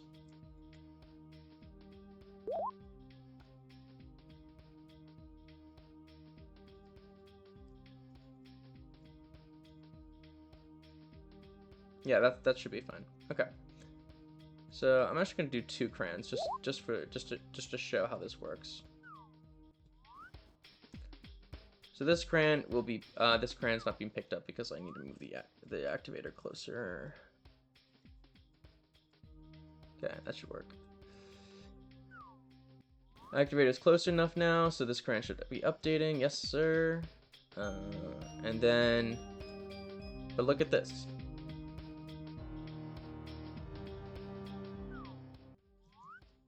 This crayon falls out. Let me just real quick.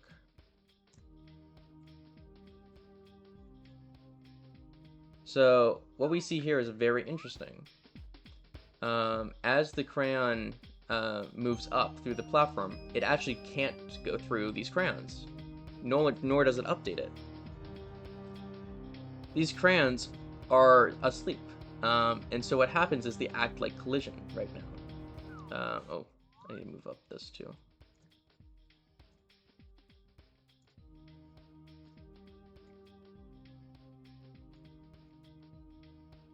Yeah, so it acts like collision for right now.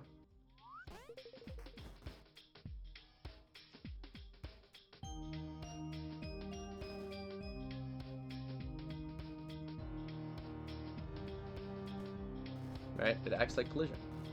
Look at that. But the moment I update it, they wake up and they can move like normal objects. So you can actually, asleep objects can be turned into collision, right? And so this can actually be turned into a detector.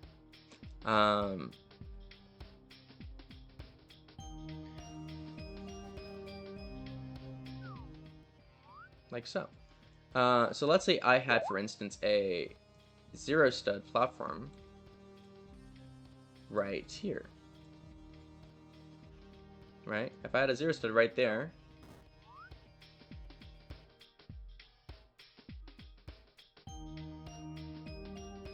then the crayon can't go through. But if I had enough of these moving platforms here, let's just say I had 2 of them.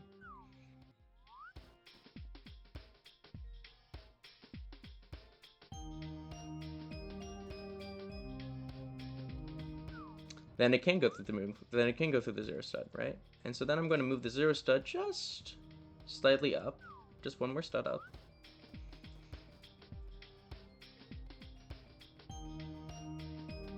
It didn't activate this time. Oh, it moved it underneath. That's probably, I'll just fix that real quick.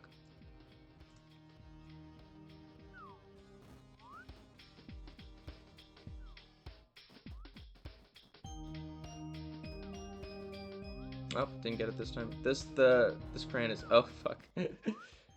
Let me just duplicate this so it doesn't do that.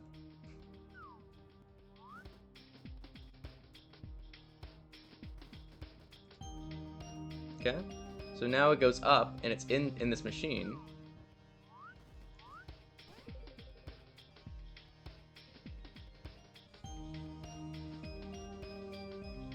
Oh, it fell out. It didn't go through the 0 stud this time. See how it's jittering? It can actually keep jittering there without moving enough, and then it will. So I'm gonna move this up. I'm gonna move this up as well.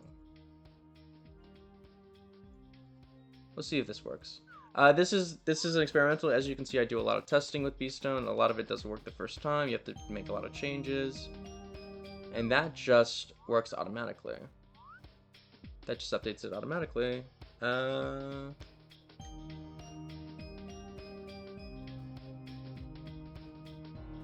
jittering... Did the jittering rain fall out? Oh, it did because of the moving platform.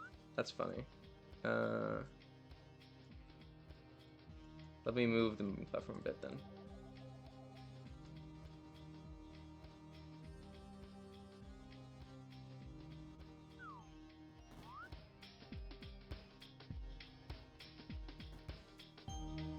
Okay.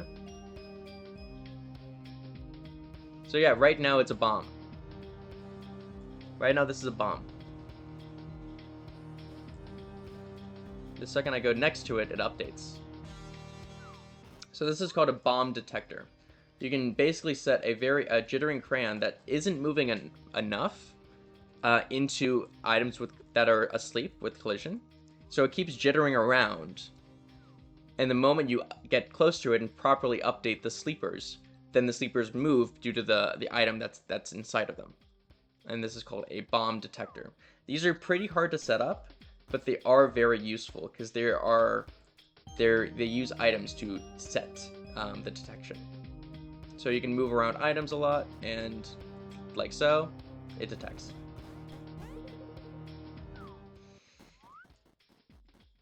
Yeah, this is pretty advanced though. Bombs are very advanced detectors. You won't really need this. You can use enemies for majority of your cases. I'm surprised I even got the bomb working right now, honestly. These are really hard to set up and know how to make.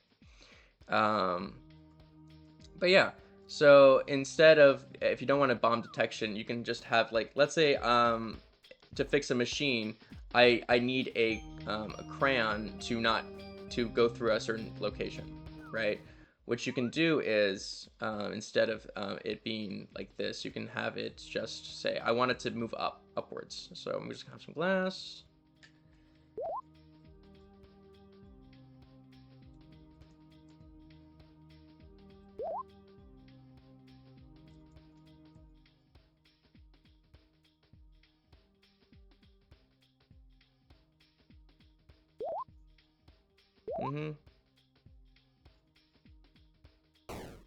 Right. I want this crayon to move up. Right. That's all I want. This one crayon, right, and then moves up. Beautiful. And then it can actually reset if I didn't have that one the 0 stud there. I don't think I can get it very. Oh no, I have it right now. Okay. If I delete the 0 stud, then I can say this is like a check, right? We're checking to see if this crayon is ever active, and if it ever is active, then we can just say it moves up, and then it can just reset. This entirely is a resettable detector like this. It's not a bomb because it's not constantly engaged, but it's very interesting. So yeah, gravity will be your best friend in a lot of Beestone. Gravity will be your best friend. Does anyone have any questions? Oh, I got an ad. Maybe once in a while you can send your level code for people who are behind like me. Oh, okay, sure. I can send this level code for people. Sure. That's a good idea. I'm going to put it in the chat here. Here you go. That's my level code so far. Because of how Brentos works, it doesn't. Let me look at. Can you share screen, sir? And I can comment on what you're making. Oh my god.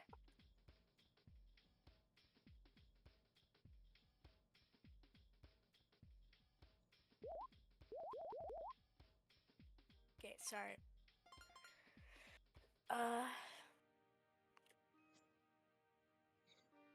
I haven't gone to the Brentos section part of explaining how Brentos work, but I thought that like Brentos would break this box, but it doesn't, which is sad. Anyway.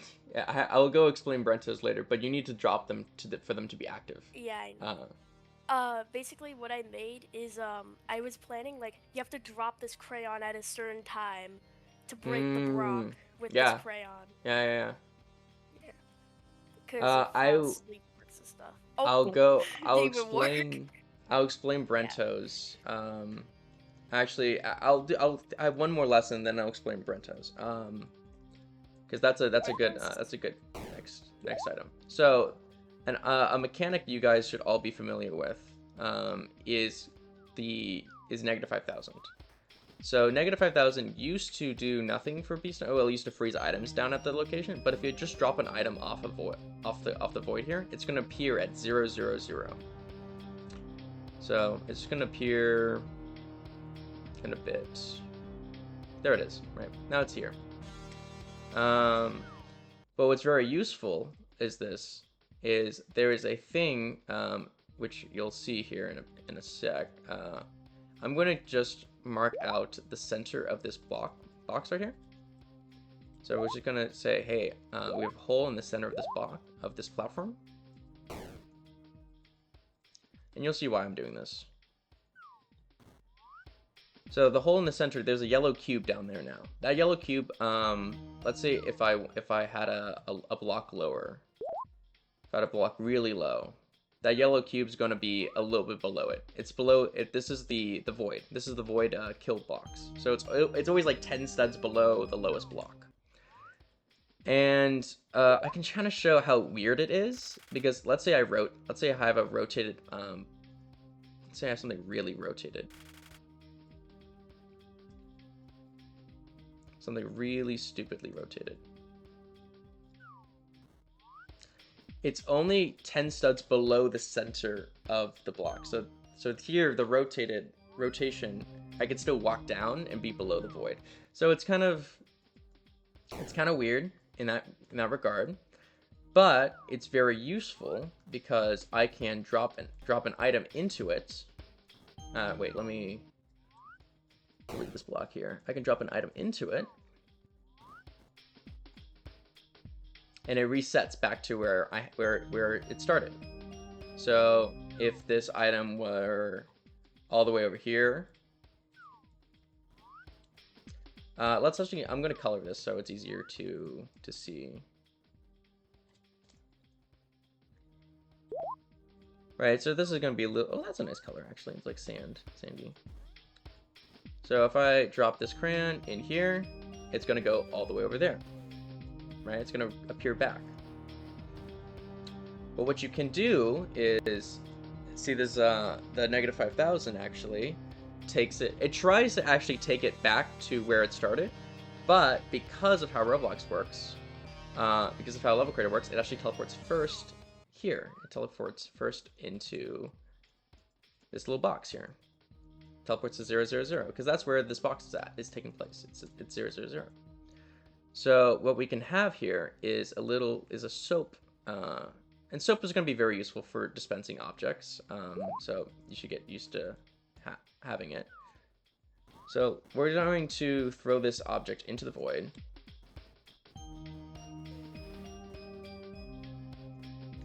Right. And then it's going to appear on top of the soap. Right. And then we're going to activate the soap, falls down into the hole, and it appears back. So we have kind of like two teleports we can have. We can have a holding chamber for items that fall into the void, and whenever we want, we can teleport them all back to their home, to their starting points in the map, in Level Creator. This probably won't work in other levels because the Level Creator is very weird. But this works if you're in play in like a custom DB, or in a DB, play DB, or a custom DB. This would work. So, but it's just how level codes are coded strangely. So -5000 would normally take it back to the starting point. You can kind of see this also in Turtle Tops, but yeah.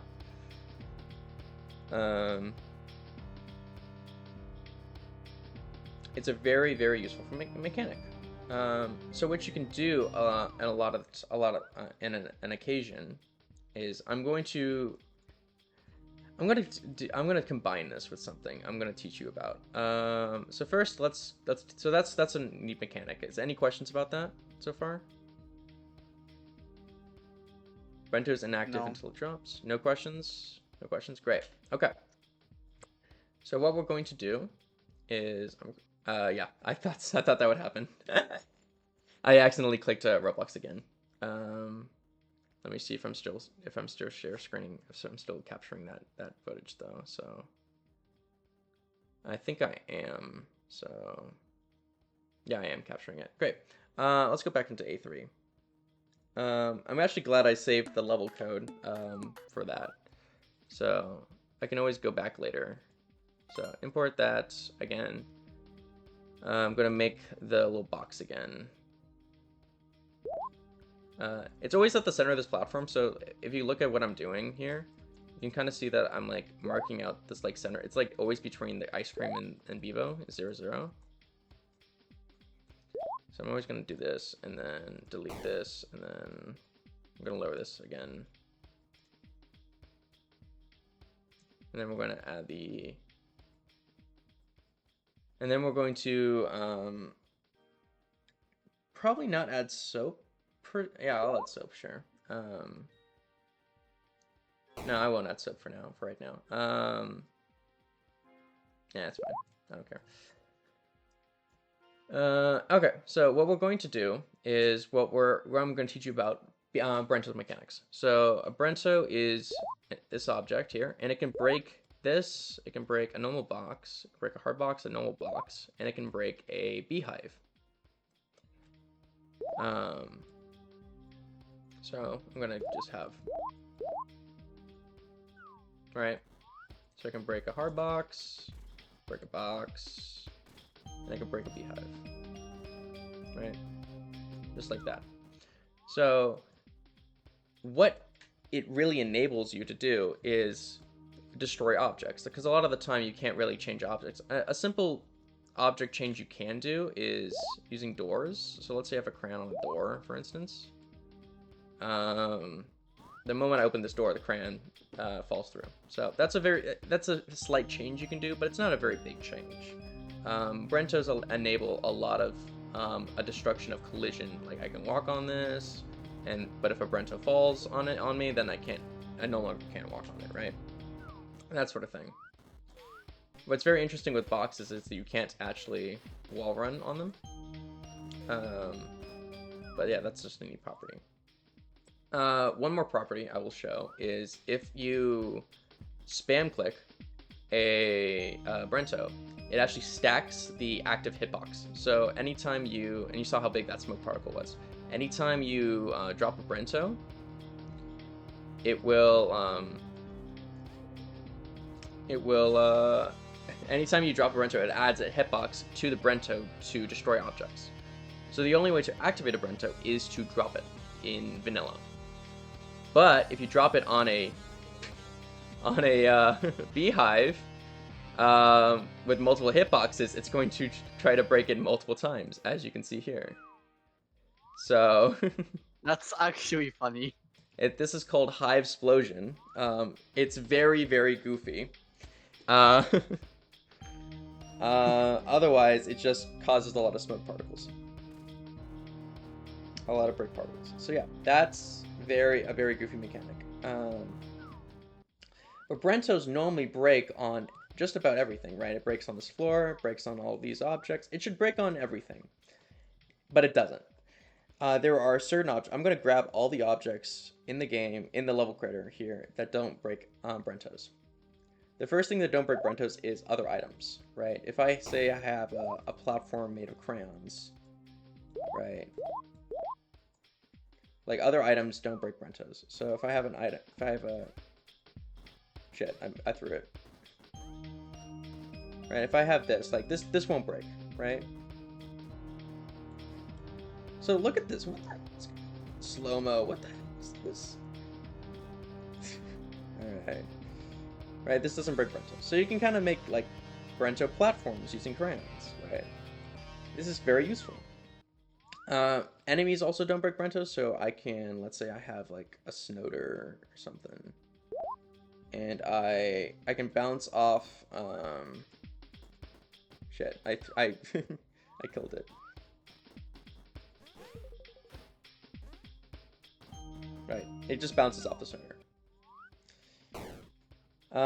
But there are other actually objects, stationary objects, that actually also don't break Brentos. I'm going to get them all out for you to see. Water also doesn't break Brentos, so grape soda or water also doesn't break it. But honey does. I'll explain honey actually in the, but honey does. So we'll show that off. So water also doesn't break it, so we can actually have just water. But honey does break it, like that. I will actually explain this because this is a really cool niche mechanic. Let's say we have honey, and we stretch it out very large honey. Now, right here, you may be surprised to see that the honey is affecting me here. If we look at the hitbox is square with the honey. So this little edge piece is still affecting me, even though it's not the main block of honey. This is actually useful because Brentos don't break on it. Brentos break on the actual object itself. So you can actually have a field of honey and it not break the Brentos. That's actually funny. Yeah, I discovered this while making this spleef. It's very, very goofy. So yeah, you can make honey work. It's just weird. But there are objects that don't break the game, don't break Brentos.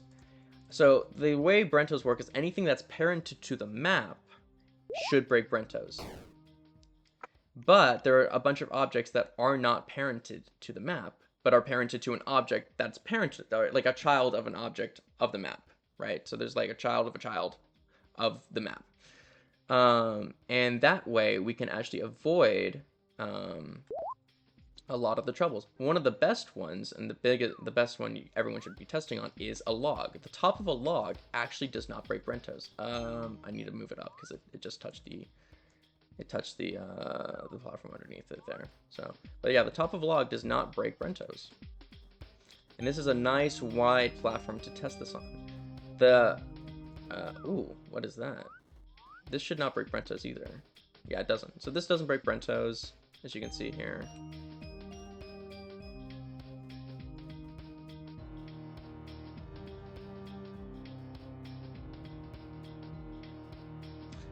Oh my god, that's really interesting, actually.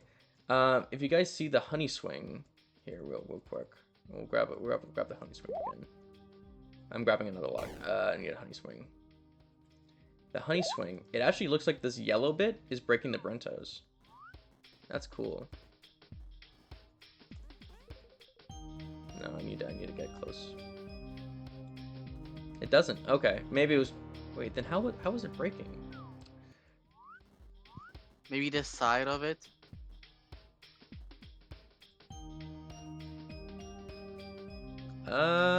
Maybe it's just random. Maybe because weird. Anyways, I think it might be touching something underneath or something. Or maybe it touched two objects. I doubt it. I don't think that's how that works. Yeah, see, I think it just clipped into the ground a little, probably. Possible.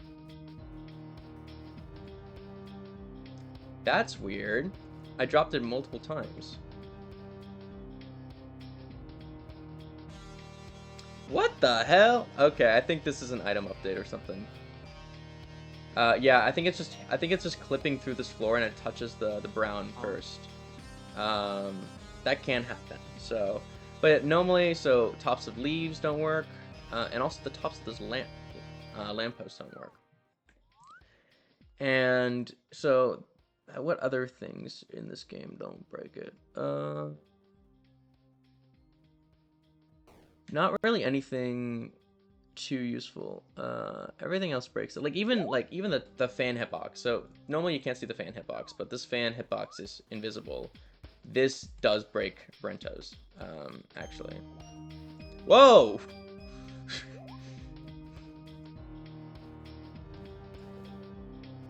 So yeah, if I drop this Brento over here, it's just gonna break. Yeah.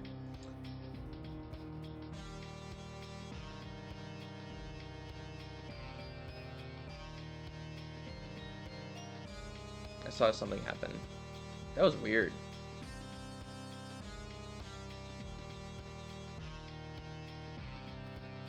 Okay, whatever. So yeah, that's how Brentos work. You have to drop them for them to be active. And they don't break on like oak tree leaves, the top of the honey swing, because these things are parented to, like, for instance, the oak tree leaves are parented to the pole here, this the trunk. So the trunk breaks it, because the trunk's parented to the map, right? But these are children, so these don't work. What's very useful though is the lamppost here. So let's say I have the lamppost and I make this little formation. This is a very useful formation for the lamppost, for Brentos in particular.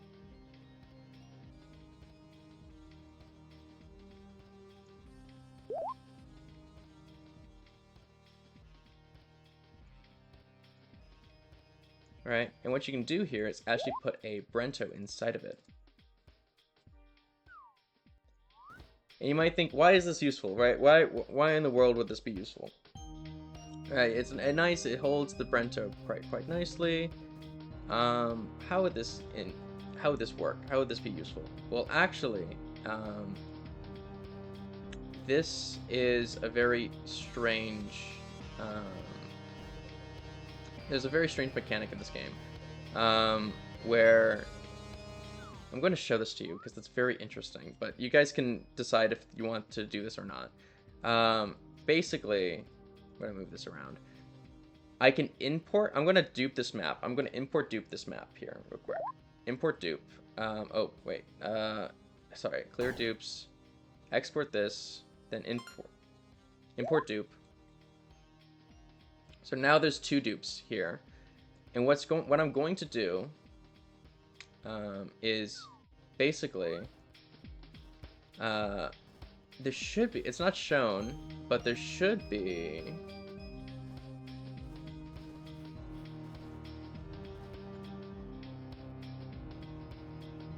There.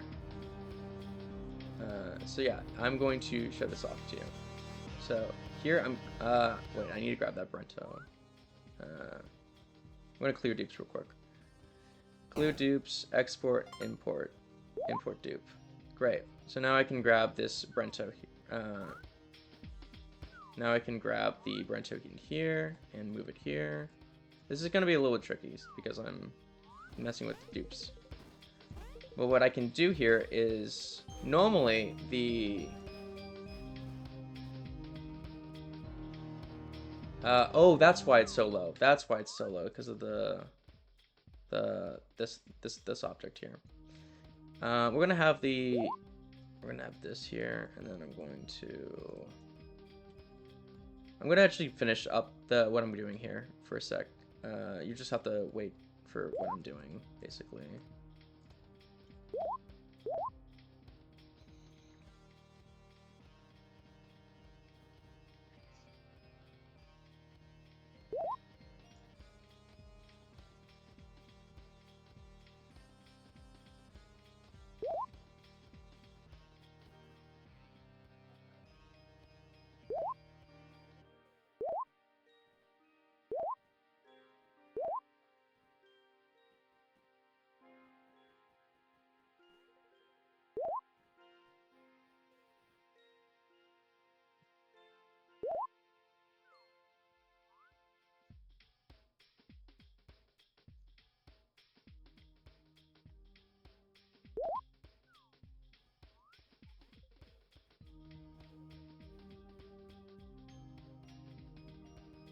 How many bees are in here? 3. That should work.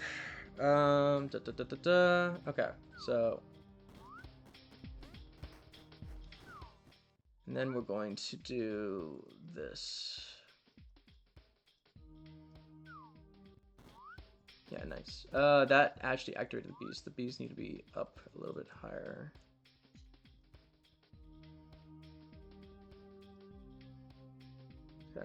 This is by the way, this is very complicated Beestone, what I'm showing you off here. But I thought you guys should know about this, because it's very cool.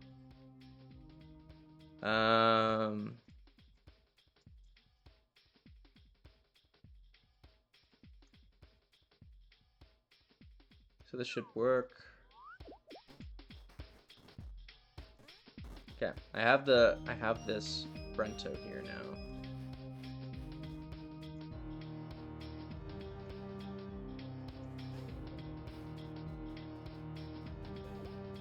Oh, okay. I see what I'm doing wrong. Okay, we're gonna export this level. I'm gonna save it. I'm gonna clear dupes, and I will back to hub. Re-enter. Delete this platform. I'm going to export this. Import dupe. Import override. It's a little, again, a little very complicated what I'm doing. But I can, yeah, that'll work. Okay.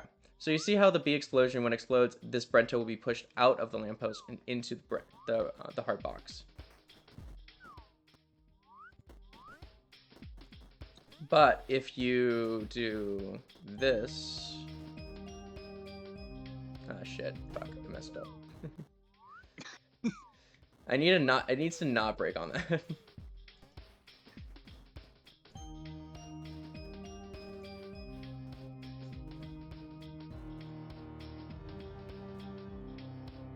I'm gonna remove some of these blocks here.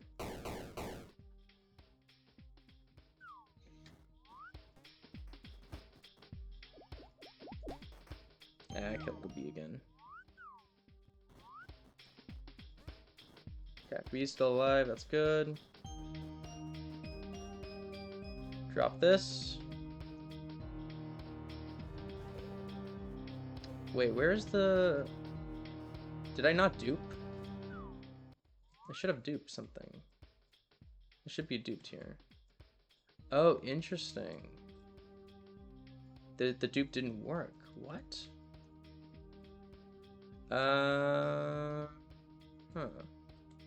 Oh, there. That's the object. Okay, this is the object we care about. Sorry. I'm an idiot. I just had it covered up by a block this entire time. Alright. If we drop the Brento in right here. Wait, what? Why is this not duped? Okay, wait. Export. Save this. Back to hub. I hate this. And go to make. Delete this platform. Export. Import dupe. Input overwrite. This should be duped now. The green cube should be duped. Let me check if it is duped real quick.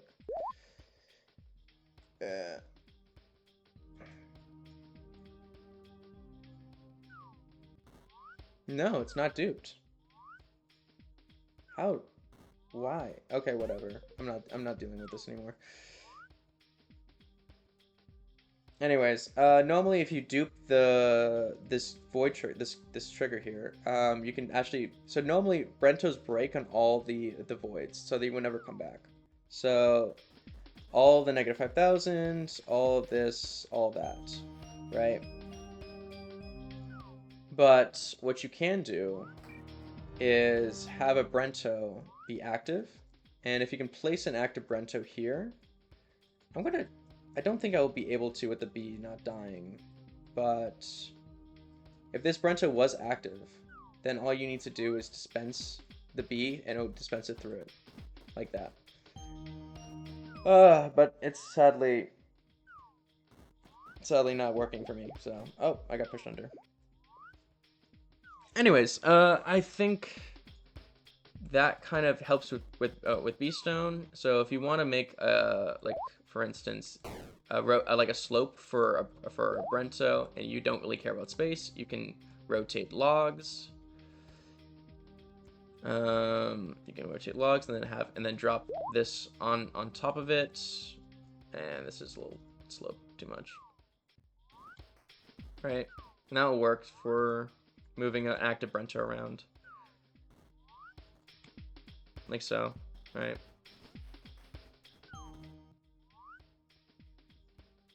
And so yeah, there's a bunch of setups you can do. I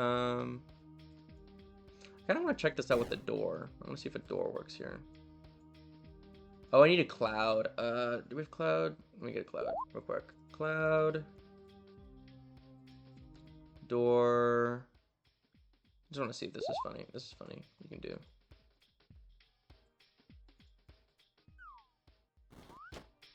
Yeah, it works.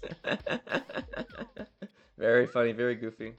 Yeah. So, is any questions regarding Brentos and how they kind of work and how they break on most hitboxes? Even like they can't be teleported using the void. Active ones at least can't be. Like if I want to just throw it down here, I can. I'm going to delete this stuff though, so it's closer up now. For instance, if I missed. That's because it's actually here. right? That will work, but once it's an active Brento, this won't work. So, what's the lowest thing down? It's this thing. Yeah, let me throw that, delete that. And then,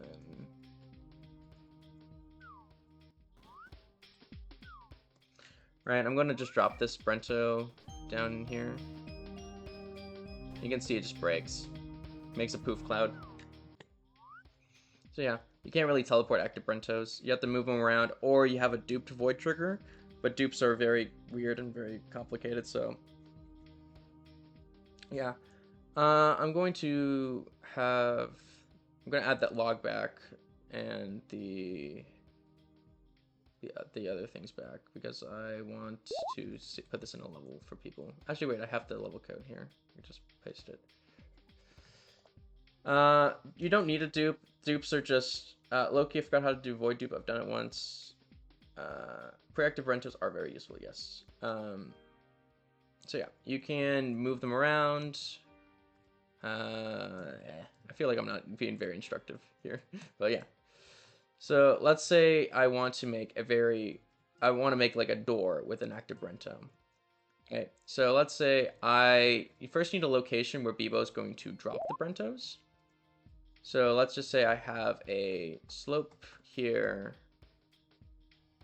Again, you're gonna have to deal with like really bad slopes here. You're gonna deal with this, and then you're gonna have a place that you can drop Brentos into. I'm going to go to Bebo next, right after this. So what you can kind of do is have a loading depot. So you can kind of make I'm going to make this actually out of glass, because glass is better. Glass is always better. You can kind of make this out of glass.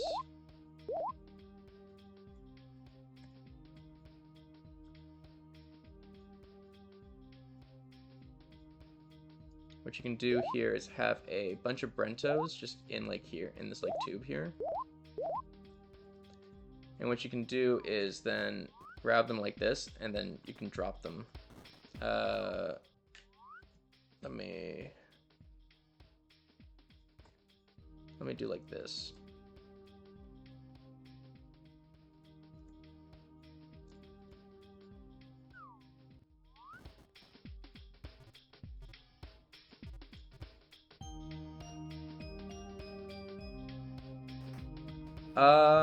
Wait, why isn't this working? I think it's bouncing into here, so we're just gonna move that up. Yeah, that's okay, now it works. Okay. Oh, it's actually, I think it's clipping into the floor again. I think it's doing the floor thing. But anyways, that should work normally, but it's, what this stupid new update with the Roblox mechanics. So yeah, you can kind of make a Brento like just display place. So any and all Brentos you need for your level, you can kind of have one place for be able to drop them all. And then you can kind of like at the end, if you want, to give like a crayon, right? And so what you can do here, and this kind of segues into my my item fucking list. But if you want, you can do this. So anytime you have a crayon, let me actually make this easier to work with. Anytime you have a crayon, your hitbox, let me get a you know, I'll get a door, sure. This is very useful. So anytime you have a crayon, your hitbox extends below the floor, and you can actually walk into this door, for instance. And if you can see this, you see how I'm letting go of the crayon as well. This is a very unknown feature of doors, that it makes you drop items the second you enter them. But normally, you know, when you're entering a door, for instance, you're facing the door, and when you face the door, the game tries to drop the item, but you can't because there's a wall raycast that hits the door. So you can kind of use this to force Bebo to throw items, to drop items. So if you want it at the very end of this, like let's say you finished up all the Brentos, and it gives you a crayon at the very end. What you can do here? Shit. Let me.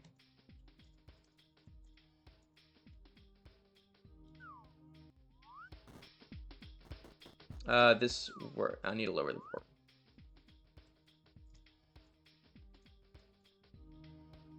I don't know if it needs to be that low, but it's fine. So yeah, once we're done with the crayon, once we're done with the Brentos, oh, it's breaking on the portal, it's fine. But once we're done with grab the crayon, and what you can do is you can double drop it, and it also extends even further below the floor. But if I just move this to a good location, like here, I don't know if this will work. Let me see.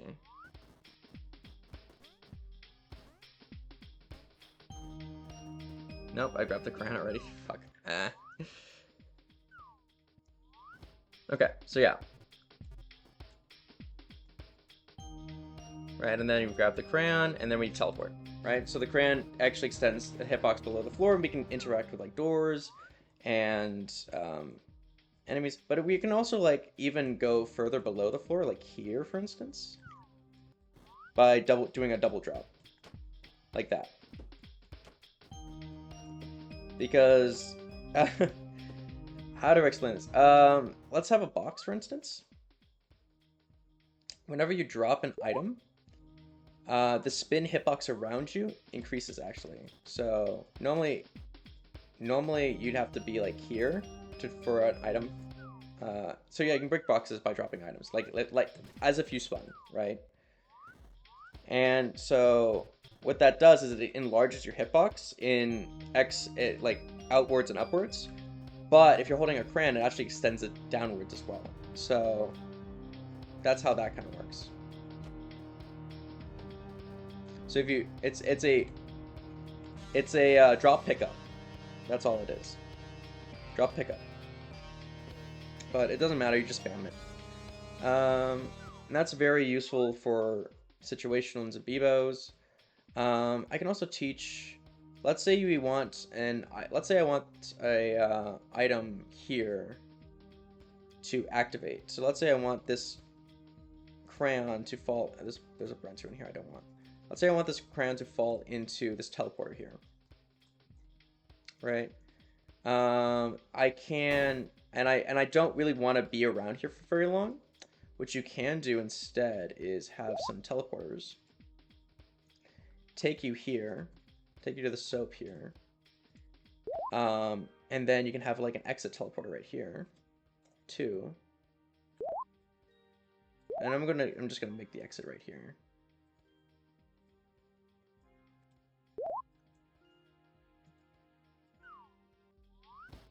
So if I enter this portal here, I need to delete this portal here. I need to delete this one here. And then I'm going to just move this here. So yeah, if I want to go in here, oh, I can't be jumping. Sorry, I have to walk into it. So let's say we have like a door that leads into this. Actually, let's see. Let's just put the door here.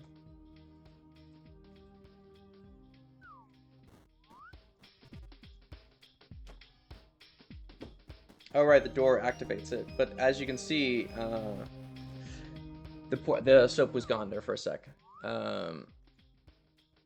I forgot doors actually like try to teleport you back. But yeah, if we walk into it, the soap activates for a split second because we were on there for a second. But you don't even notice that you were there, right? You don't even notice. So yeah, that's very useful for one-time activation for activating it. Brento bus, we have to drop like 1k Brentos to finally reach your crayon. Yeah. You can, you can find that code snippet, but yeah. Is it technically possible to make a level where you just have to drop 10 Brentos frame perfectly using moving platforms in a row? Yeah, no, it totally is. Yeah, absolutely. Let me see what you guys are up to. I'm just curious at this point.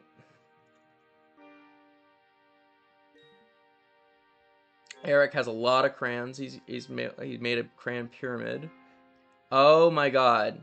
Holy shit. Oh my goodness, this is...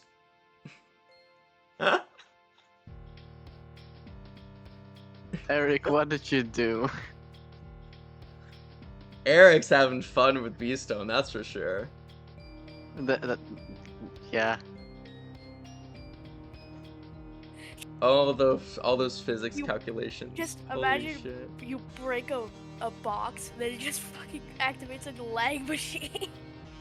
I think I wanna call the slow-mo falling of objects like half sleep or something like that, because that seems fair.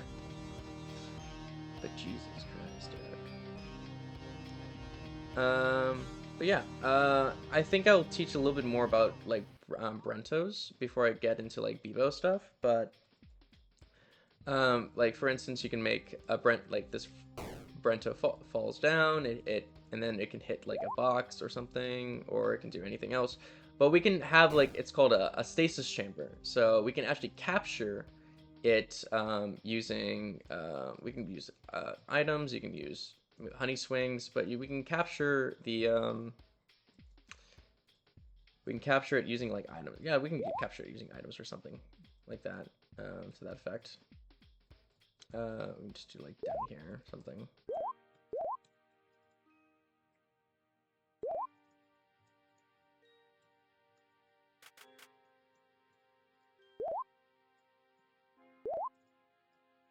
I don't know if this will work. I don't even know if it's online. It's not. Okay, let me just move this real quick. So you can make a stasis chamber, like a holding chamber, for any active Brentos, and so then you can make them you can dispense them at any time you want. Is kind of the idea. I'm just gonna do this. It hit the corner here. I need to add like I'm gonna add a honey swing block here to do this for an intermediary. These are painful to move though, so that's why I don't really do these often. And then a little bit lower. There, that should work. Okay.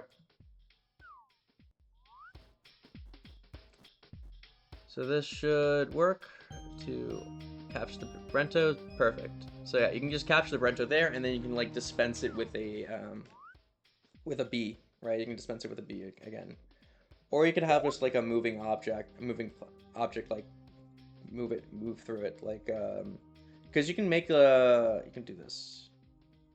You can have a moving platform.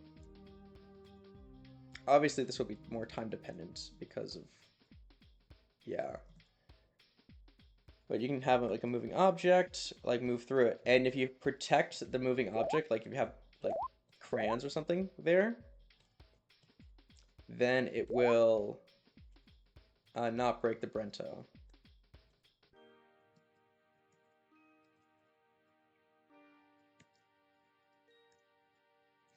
And what you can kind of do is there's a very goofy mechanic you can do, which is like this.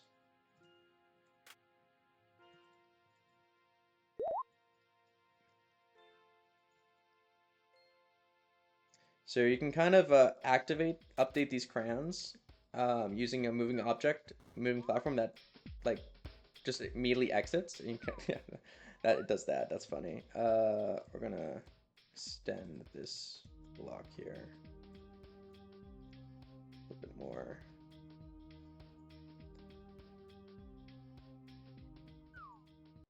You can kind of do like this, right? Oh, because of yeah, let me just raise that up a bit. Right, so the Brento is in no danger of falling from this now. Let me delete this one.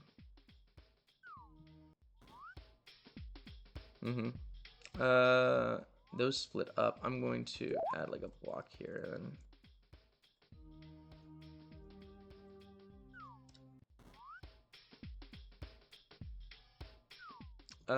oh, this is, I see what's happening actually as well. So this needs to be here. I think, I don't know if this will reach. No, okay, we're going to lower this by 1 stud. There. A lot of testing, a lot of trial and error when it comes to these things. But yeah, so you can kind of see that. And if there was an active Brento at that location, like I'm gonna just get it. I'm just gonna do this real quick manually.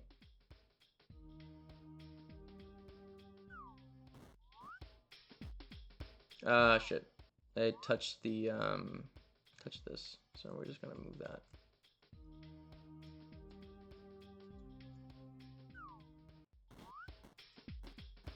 There, right? And it kind of, let me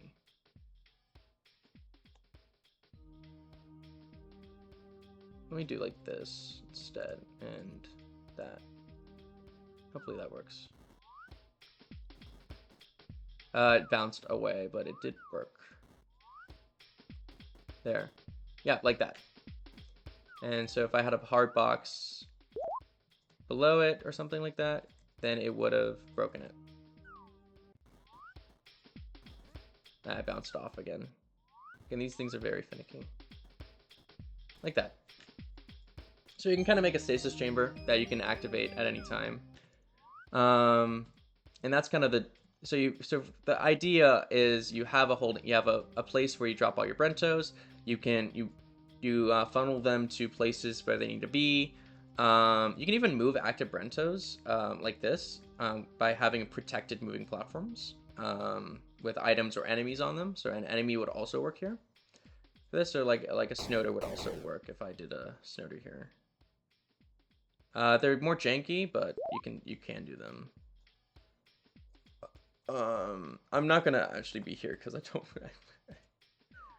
The Snoder's just gonna attack me. Yeah, okay. But you can do the Snoder. It should work. So yeah, this does work. I'm going to copy this level for people if they want it.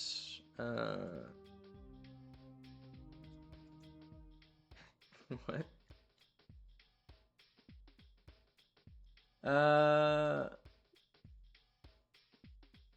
So yeah, that's with Brentos. Okay, now I'm gonna do the next lesson now.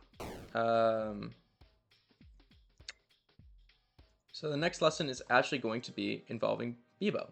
So a lot of stuff in this game Bebo can do. So I showed that off with the doors a little here. Bebo interacts with the door, can do Beestone with that. But we're going to bring in the last item, and I'm going to show you something very cool you can do. So here is a wire. Now, wires, when they spawn into the game, they are always going to be like face down like this, right? They're always going to be here. What you can do, though, is you can drop a Snoder or something onto them. So you can drop, like, let's do a Snoder because there's no AI onto it. At an angle. So let's say if I drop the Snoder like here, it does that, right? You can see that it does something really interesting. So if I do that more, it can fling it around, right? And that's actually very useful because if I had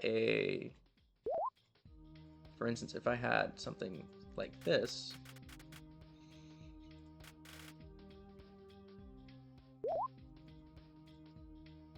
I can catch the wire.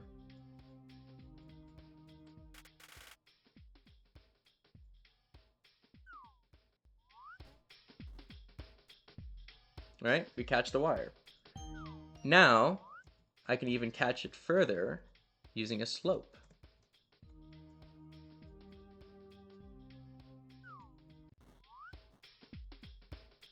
So the slope's down and it goes all the way there. Right? But I don't want it to continue on. I'm going to replace this with the grade so it's easier to see. But we don't want it to keep going, right? We want it to stop. We want it to stop and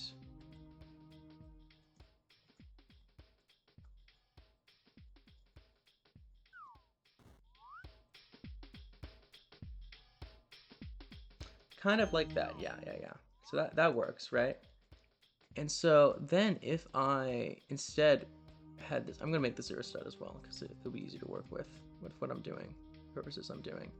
If instead I had a instead of 0 stud here, instead of if I had an opening here, but if I had a block here, I'm gonna open this up a little, just so you guys can see it. Right. Oh, it missed this time. What happened this time? Let me look. The Snowder saw me.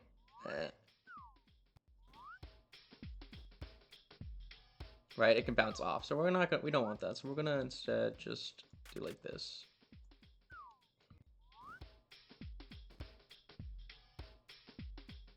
Oh, I need a wall here now.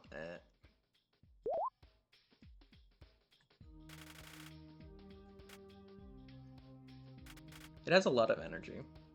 So yeah, we make a wall. Oh, it snows on me again. So what you can do here is have a wire be placed here. I'm gonna actually need a backing.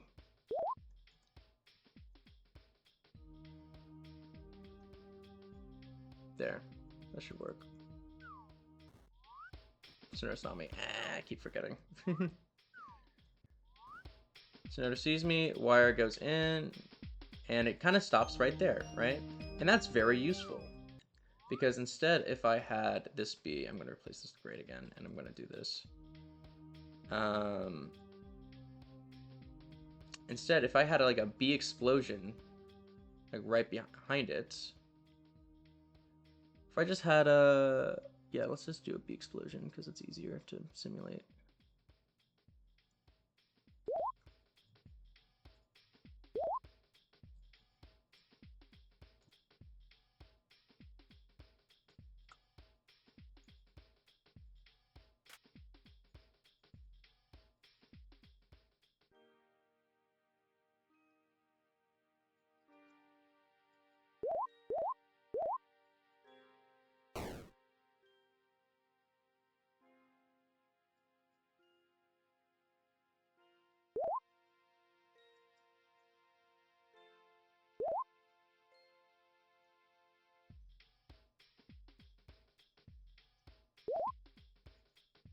Okay, we're gonna need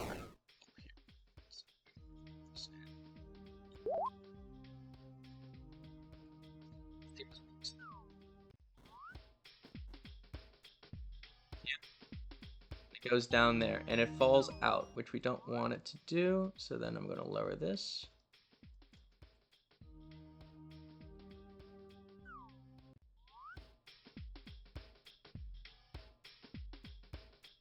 Right, perfect. So now it's on the cusp right there, and they have a B right there.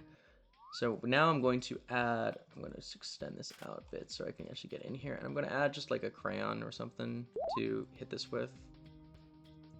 Hit the B with. That accidentally hit it. That's fine. I want this for demonstration purposes. So we just reset. It's doing that quite a lot, actually. Oh, I know what to do. Do I?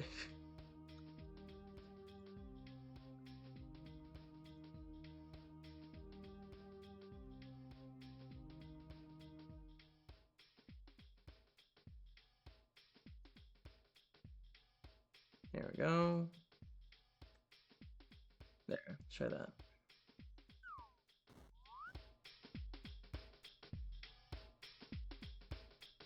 Oh, rocket B.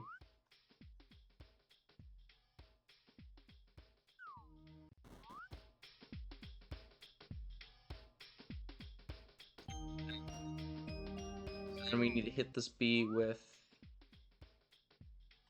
I'm gonna do this. So yeah, this is a dispensed wire setup. What the fuck? Look at this.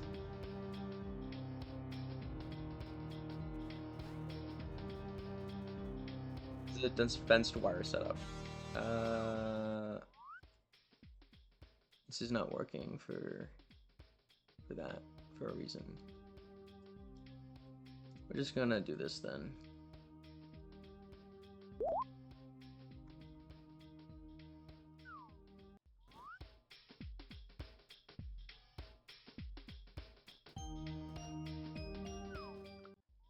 Why is it still not working? There shouldn't be any glass. Oh, there's this wall here. I'm an idiot. There's this giant wall here. No wonder it wasn't working. Alright, this should work.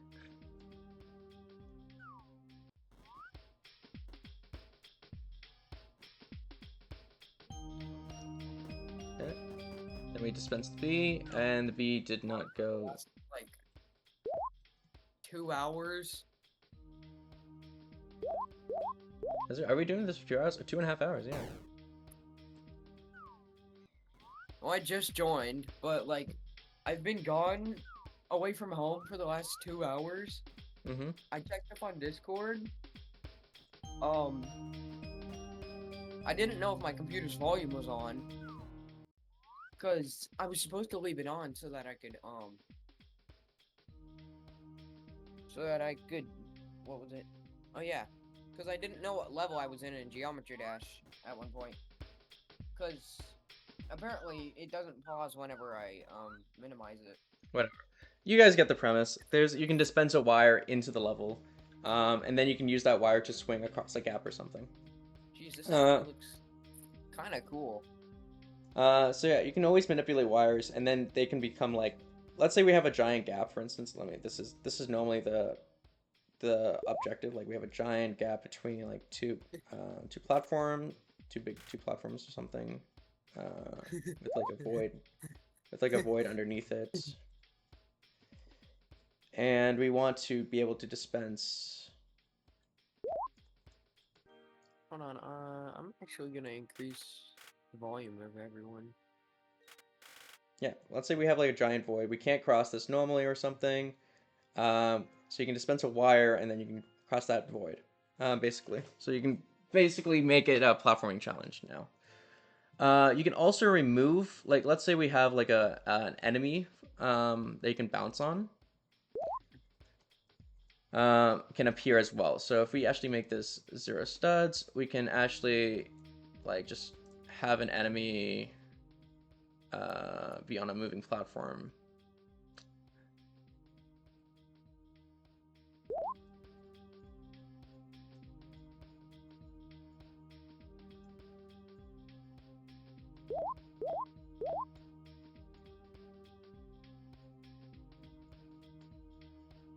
So yeah, the enemy is down there, and then we can see that the moment we move it up, and then it moves in into there. So that also works to, we can move enemies, and then we can just bounce off them. Like so. There's a way, if you make any of these like 2, 5, 5, and then 0, 0, I think no, it doesn't take off. It's 200. It still doesn't remove it. Whatever. There's a way for it to not emit that glow, but oh, it got lured. So yeah, you can do something like this. Very interesting. My Very dad interesting. just called me out of nowhere. Mm-hmm. What other things should we cover? So yeah, that's wire dispensing. You can move enemies in places. You can detect Bebo. You can make bombs, make activators. Actually, yeah. Okay, now I will be showing off my levels to you guys. So, here's a fair warning on this. Oh my god. Fair warning on all my levels here. I think, yeah, this one. So I'm going to save this for you guys I'm just putting the chat here, what I was working on. And now I will show off my levels that I've made in the past. So let me go to Notepad, copy all that, and import overwrite. So here we have, this is people who are familiar with Final Home Run. This is part 3. And we can kind of see a lot of the same staples. So we have the enemies you bounce on to platform. This would be void. You would drop an item, a crayon, into this void here, into this part, and I can probably show that off actually. You would drop a crayon into this, and a V explosion would occur. You couldn't go down there because the water's there, of course. And V explosion would occur, and there's supposed to be a rotated, as you can see, a rotated wire, custom, because obviously in Level Creator it will dangle down by default, but I wanted Poke to put a wire there, and you would swing over here onto the slope platform here, and this would calibrate if you got, if you beat the game here. So this is a little game I made. So this is called a crayon dropper. So we have a snurter. Once it gets lured out, actually I can demonstrate how this game works. Once the snurter gets lured out, the fish is released, and the fish can. Fish starts moving and dropping these crayons, and you're supposed to catch them. All you're supposed to catch them like you catch all but 2, basically. Catch all but 1. You can have 1 error is the idea. And the way I did this was over here. There's clouds and there's water underneath, so you can't go down. And I would funnel all the crayons you would get into this little tube here. Obviously, I have more crayon precision techniques nowadays, but. And this is called a plant axle. Now, this is a very interesting mechanism right here. So I'm going to copy this just so you guys can see what a plant axle is all about. So a plant axle compares the weight of something right here to the weight of something going down below. So what we have here is there would be a pot that would descend down here.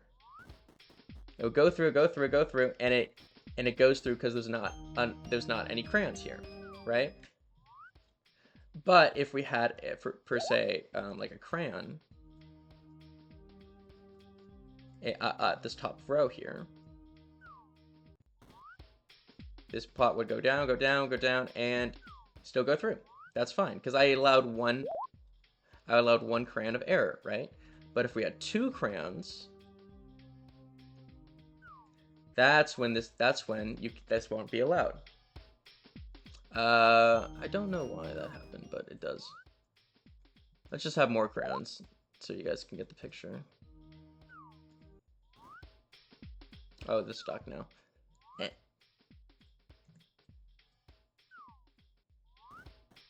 Right? So now it can't go through, right? Now, not at all, right? There are other weight-based mechanisms you can create. One of my favorites is I'll make it real quick, actually.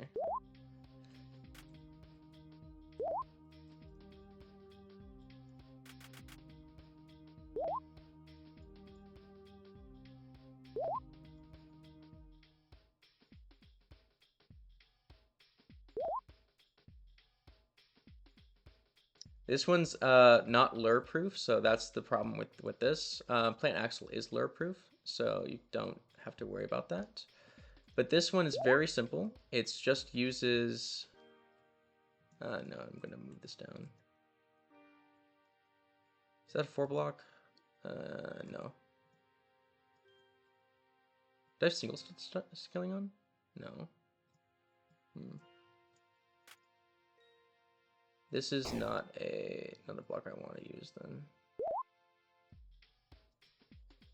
then. Whatever.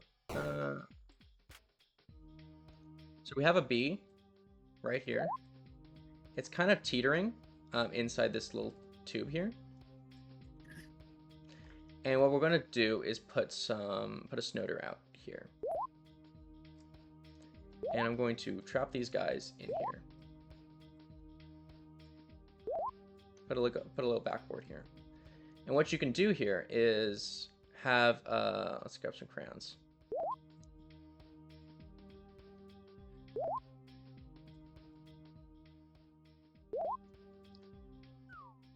So you can compare the weight of these crayons. Oh, I didn't give enough wiggle room out here, so I'm gonna move this back again.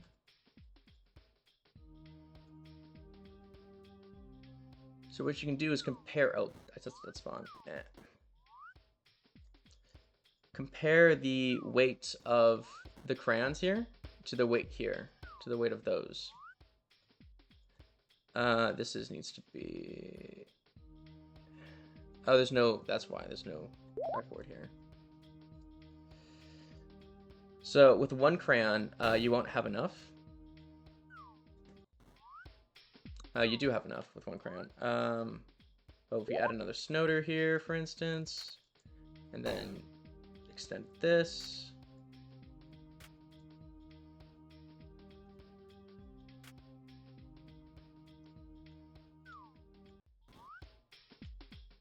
It's still enough to go through. Let's add more. Let's add some crayons then.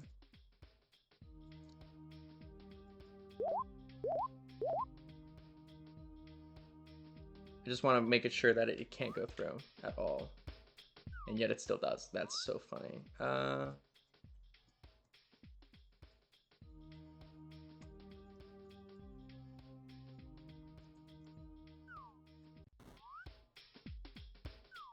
Oh, wait.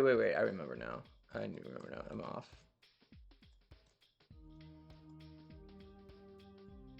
It needs to be this side of the B here. There. So like that. Now it can't move. Now if I get rid of some of these crayons. Still can't move. Get rid of, like, let's say I get rid of that B. That's node right there. So now that node is no longer tripping into the weight. The B is still not moving out of the way. There. Now it should be. Anyways, you can do a weight-based comparison with this. I'm just bad at making things very fast on the fly.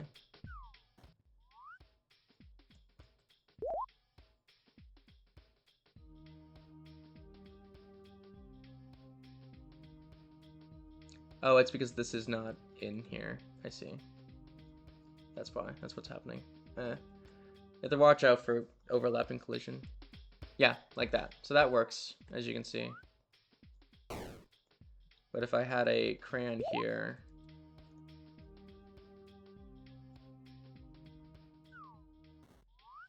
then that won't work. So yeah, that's how that works. And then you can always overpower this with enough items or enough speed down. So if you have enough, yeah. So you can always compare items using this. It's not lure proof. So like if I, for instance, if I were to test here, you can lure, but yeah, it is a weight comparison. Same as plan axle. Plan axle is a little bit harder to use, but I would use this instead of plan axle. Plan axle uses like a tiny little gap, this tiny square right here, where the plank goes into. Same on both sides. This tiny square. It's half. That's half a stud on each side to rotate around a point. So, anyways, how this works is, you would go here. You get detected by this B. B explodes. B would push. The B would explode on this pot, but it has 3 in here, so it would also push this pot down. It would go down. It would check how many crayons that fell here, and if it was more than 2, then you would not get this crayon here. That would be dropped down, and you would need this crayon for bouncing on this enemy here. We changed it up, so you would need it for dropping. Actually, no, you would just bounce off that enemy. You would drop it on, and you use this crayon to drop it on this little target here. This target would explode with these. So I can show that off here real quick. So yeah, we would bounce, and then double jump, drop it in the middle, and then bees would explode, and you would ride the bees up. Anyone who's seen FH Part 3 would know this. And then you would continue, and then this is a lure. So you would get lure, the snow here would fall in place, and you would bounce on it like right here. And you would go here, here. Now this is the more, you can kind of see the combination of a lot of Beestone here. So here, these are Snowder detectors. So they detect when Bebo is like right around here. And they will push Brentos into these tubes. So there could have been 4. I only put, I think, 2 in the main game. In Kaizo, but there could have been 4 Brentos that fell total. And these would fall onto the Bs, and these are now Brento on B timers. So these are timers, so they're staggered, so that the Brentos don't all drop at once. So 1, 2, 3, 4 would happen to the player. And the Bs would ride down, and then they would exit out here. The B would exit out here, while the Brento would fall into here. And you would have to catch them, or else, so you have to catch them down this tube here, or else they would fall into this active Brento. This would be, again, Poke would custom code this to be active by default, otherwise you would have to get a Bebo to activate that for you. It would hit this Brento, knock it into this hard box. This hard box would be scaled up to be all of these hard boxes. So, again, watch FH Part 3 failures if you want to see how that works. And you would be skate climbing while this happened. So while all this happened, you would be skate climbing. Right?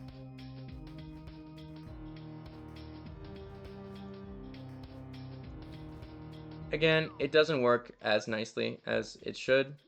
Beestone's hard, Beestone's difficult. This is not an easy science, but yeah, we see the lure.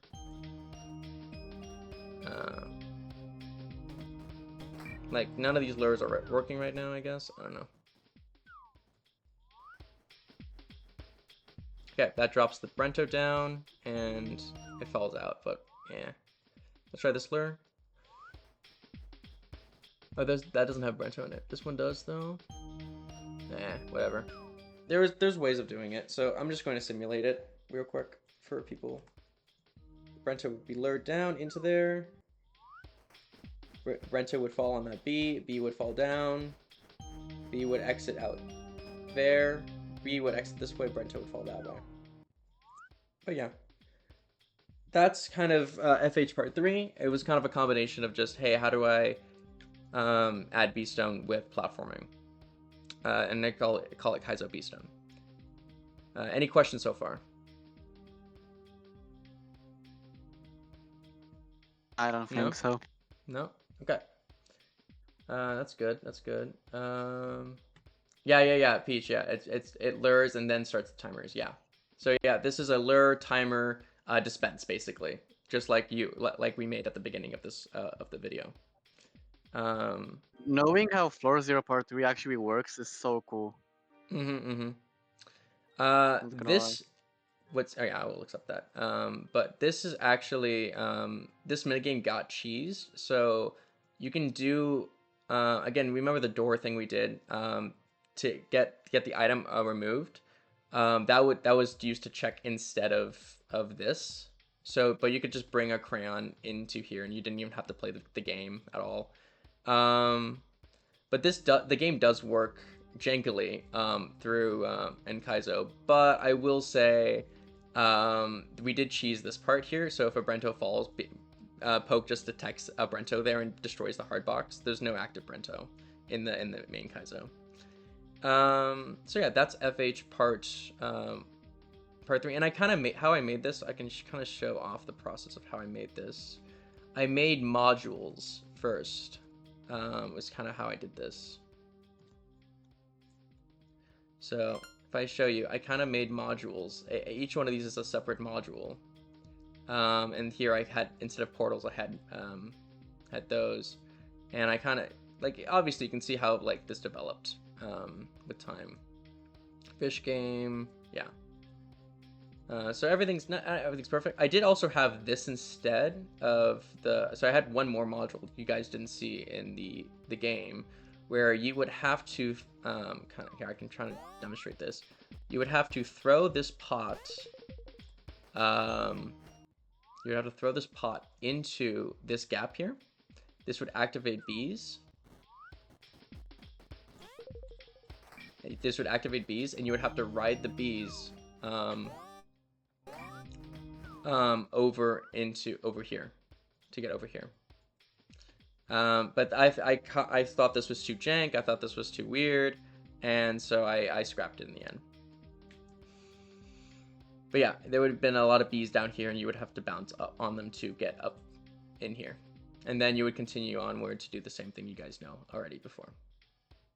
Over here, this was for FH Part 1.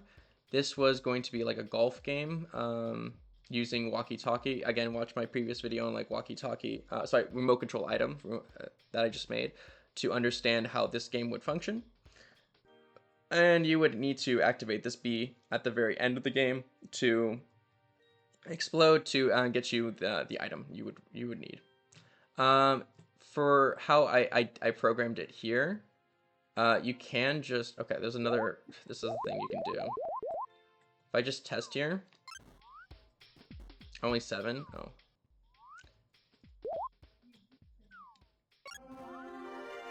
You can just have like this. And the GUI is gone. So if you test at spawn or test here inside a stack of 8 eggs, you will remove the GUI. This actually soft locks on mobile, unless you void out. So if you void out, then it restores it. But you can always just press pause or F to go back. So there's that. So I kind of tested this using this. So if I just... it's fine. So yeah, you can throw it like that. So I'm not gonna do remote control right now. it's annoying, and I need pause for it, so it's not even viable in level creator. So yeah, there's that level. Let me get up another level for you guys. Let me get a pyramid. I have to go to a different game for this.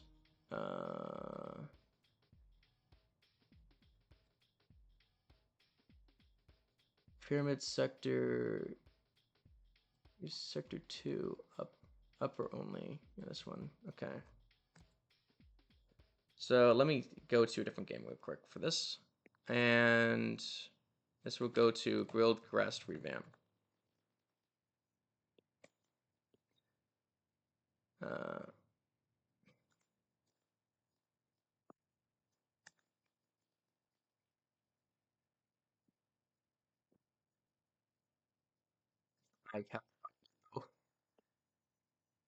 We're just gonna search grilled grass.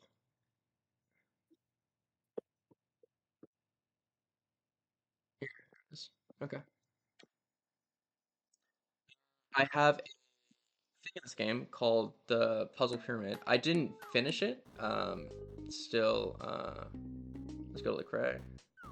I have not finished this Puzzle Pyramid, but I did work on this, and this has a lot of Beestone to inspire a lot of what you guys want to be doing. So here we have a broken machine, kind of simulating like a lot of stuff you need to do. The end goal of this machine is to activate this bee wire, so you need to get an item here, right? But you can't do that easily. So if you activate this item, it would do something here, right? That's kind of the end goal. So how do you fix this machine? So a bunch of problems are with it. For instance, there is this part where items will get fall asleep. So for an item to not fall asleep there, you just need to put an item right there. And this is a mushroom that bounces items. It's custom. And then we have here another activator. This is an old activator design, but it still works, I guess. That's nice to know. And another spot here where I need to activate items. So I need to wait. I need to put them here, right? And you have to find. You have to kind of find the items to place in here. So you activate these. Shit. Right. I'm doing this beforehand because I know how to use this machine. Right, and then we're going to need another item here. So basically, how this machine works is very interesting. I can kind of show it off here. You need to put an item in here. You would, I think you throw it, or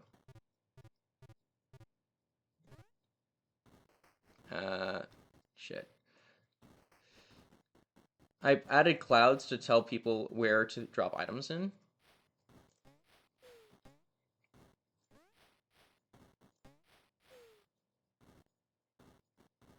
I think I have to throw it though. Yeah, I have to throw it. I throw it and now it's there. You see how it's like now it's right there? You need to do that, otherwise when you actually add it to the main mechanism right here. Also, that's not updating because it needs an updater, as you can see there. So I need to grab another crayon here. It fell asleep. So I need to throw it into here. Right? So now this should work. Oh, it fell out. Okay, I have to re-enter it. It's fine. Also, using grogs instead of moving platforms is an option. They just damage Beebo. So yeah, I'm gonna throw it into here.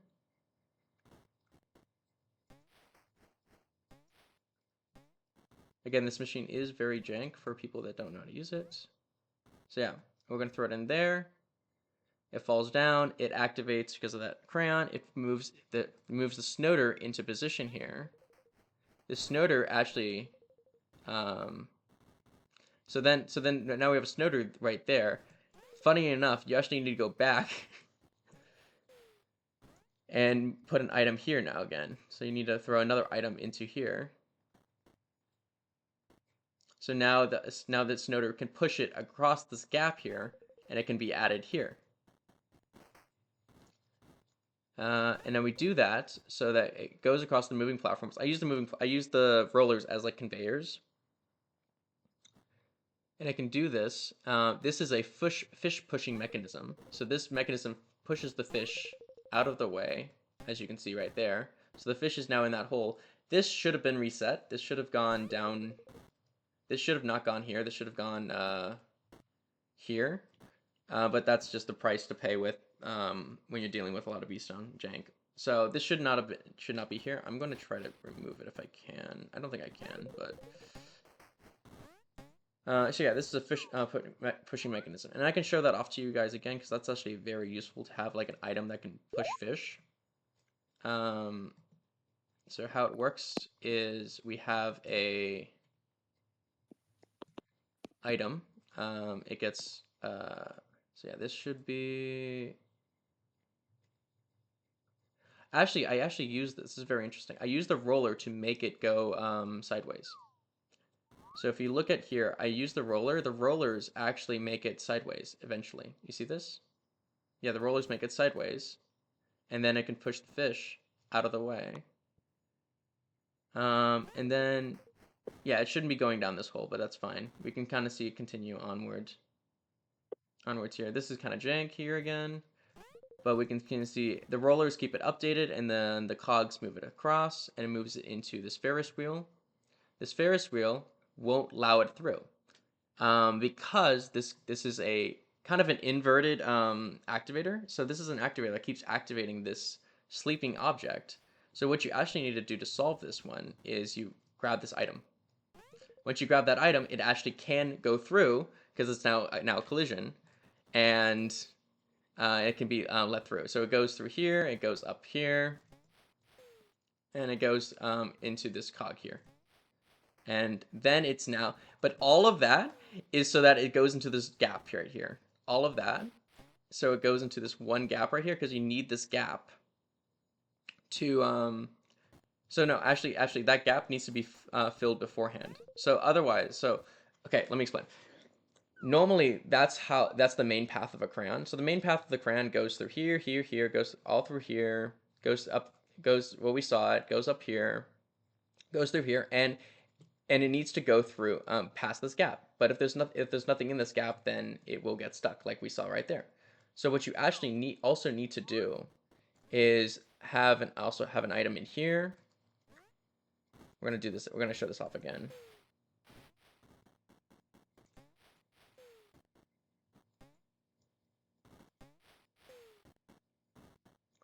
And what you need to do is drop an item there. It will be sent right there. It's being activated, so it's constantly updating. And then this item, this crayon, will be pushed through. Should now be able to be pushed through. Yeah, now it's pushed through, and now it's blocking the gap. So now an item can go through there and actually activate the B wire. Any questions so far? Because this is yeah, it's a Rube Goldberg machine. Yes. This is a really I'm looking at chat now, bro. This is so fucking cool. This hurts my smooth tiny brain. I'm reading chat now. Item conveyors crazy. You guys, if the Kaiser people, you guys don't have to make item conveyors. You can just make like item teleports if you want, because they're a little. Oh, we have the if hold, yeah, extends that, yeah. Can't you use the extra crayon from not putting it in the gap to put in the main path? Absolutely. You can always put crayons where you just have to. I kind of place the crayons randomly, so you have to find some of the crayons, like they're hidden, some of them. But it doesn't really matter. It's just a puzzle of like where to place them. That's it. This is an entire puzzle game. I can show off the starting machine right now, I guess. Let me see if there's anything that needs to be fixed for it. Yes, there is. Okay, we're gonna start with sending it into here. I fell. I'm now in the machine. Okay, that's fine. And kind of, it's funny how you have to like platform also on it. So yeah, we're gonna drop it into here. And this is before I had like all my like nice crayon manipulation methods. So this one's very jank. This one's trying to make it sideways. And it's gonna work eventually, but it won't it won't work very easily, nicely. Yep, there it goes, it worked. It went through. Now it's down there. And now we can kind of see it placed right there. So you can kind of see that what this crayon does is, I'm going to actually get a better view because this is a terrible angle. What that crayon does is it blocks. So yeah, we can see how we have this ramp here. This ramp goes down, and it would normally go through and hit this crayon that's vertical, right? It would hit this vertical crayon, it would fall off this crayon here, and it would go into this B. And I can kind of show that off. Actually, I'll show you off the success first, a successful one first. So we need another crayon.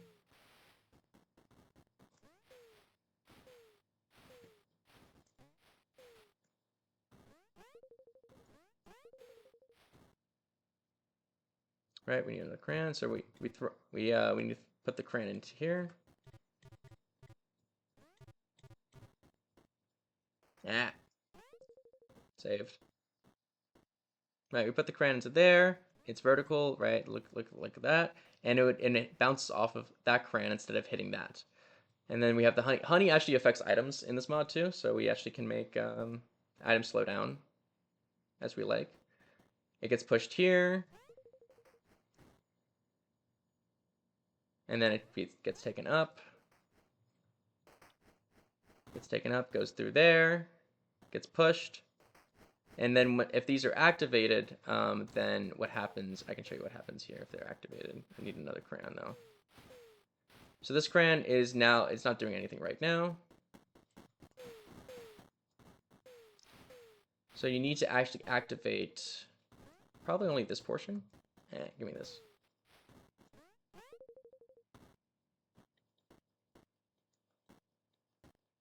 There. So this should work now. Yeah, now that works, and it gets flinged up, and we have this little bouncy section. It's very funny, because like again, these are custom coded mushrooms. Items normally don't bounce off mushrooms. Little bouncy section. Can it make it all the way to the top? We'll see.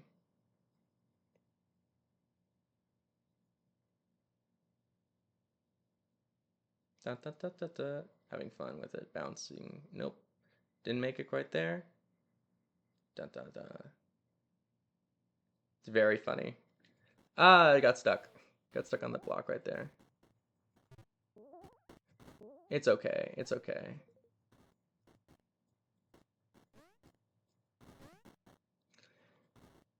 Maybe we can. I don't know why that block's there actually. So it's funny though. But yeah, we'll just throw another one in there. See how that goes. Oh, that's why the block's there. Oh. I feel like we can just do it like this or something. I don't know. That's why that block's there. I see. Dun, dun, dun. It's having fun. Oh, it did it! It got through. That's fun. Okay, so it got through, and then it would go down this slope, and you see how it's stuck on a fish door right now? So right now, the crayon is stuck on this fish. Right? This crayon is stuck on the fish. That's why we need to move out the fish. That's the whole reason why we moved the fish in the with this contraption here. This contraption moves the fish if you finish it. So yeah, that's kind of the whole kit and caboodle of this. A lot of updates, a lot of activators. One of my favorites here though is this one right here, because it's a puzzle. It's just it's to remove this crayon. Actually, this crayon is bad. You need it. You don't want that crayon to be there, which I find very funny. So yeah, let me look at Discord and let me look at the comments. Fate, code more Beestone mechanics, please. Fate's not here anymore, I think. I don't think Fate. Fate rejoined the server, really? No, it didn't. I don't think so. No. Yeah. Okay. RNG crayon. Yeah, it's funny. I'm using a trick limo. Sorry. No, it's all right. I did talk to Fate about recently too, so I can show off this puzzle pyramid a little bit. I'm gonna keep recording for a bit so I can show off a little bit more. So yeah, that's kind of the machine part of this. And then I'm going to I was going to what else was I gonna show? So that's puzzle pyramid, kind of that item section where you can do a lot of stuff. And then you can also, okay, what else did I show? Puzzle pyramid. I showed the. I don't really want to show Spleef. Spleef's kind of annoying to show off. And then I have a lot of levels if you can't tell. Sand Cave, no. Orgate, new Spleef.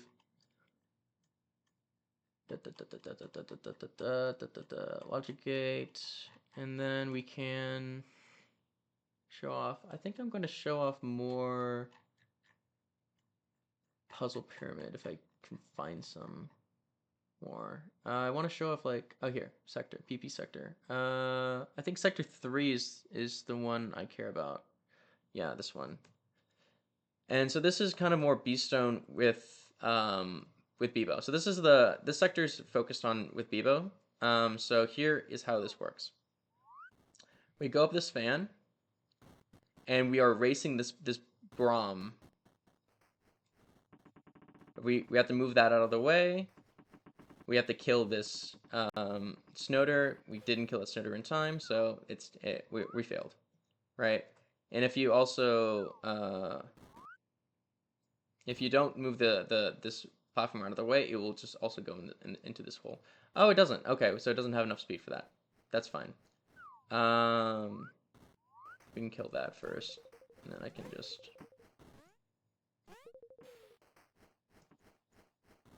Yeah, there.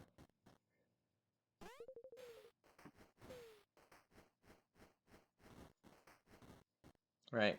So then it goes through, and then. Oh, it fell into the hole. Anyways, so this is a Braum. It's a very unique mechanic where it on lava. So here on lava it activates, and it'll have a timed Beestone like detonation hitbox, like Brento hitbox around it. So you can see that hitbox. That's like if a Brento hit anything of those objects, it would delete, right? This is a harder box. Basically, it allows you, it breaks because of only Brahms. Not even Brentos will break on it. But if we have a Brahm, so yeah, we're just trying to chase this Brahm around this entire map. This one you need to hit this this honey platform out of the way, so that and then you also need to kill this, I think, as well, or something along those lines. The Braum would fall down here, go down here, push. It would push this plant. Oh no, you would need to remove the plant out of the way. And then you would need to place it like right here. And then that would hit the plant, fall down into the hole. You would go down here. Oh no, actually, wait, I can show this one. I can show this off. This is cool. This is cool. So it would be here. There's a plant right there for right now. You have to remove the plant, and then what you have to do is actually throw the plant at the Braum before it goes down. It's just a very cool mechanic. You have to throw the plant at it before on a timed cycle.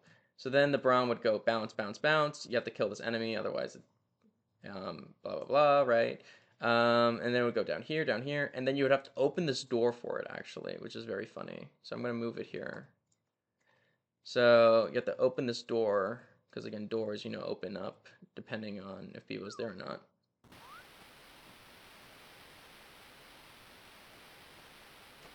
Right, you have to open the door for it.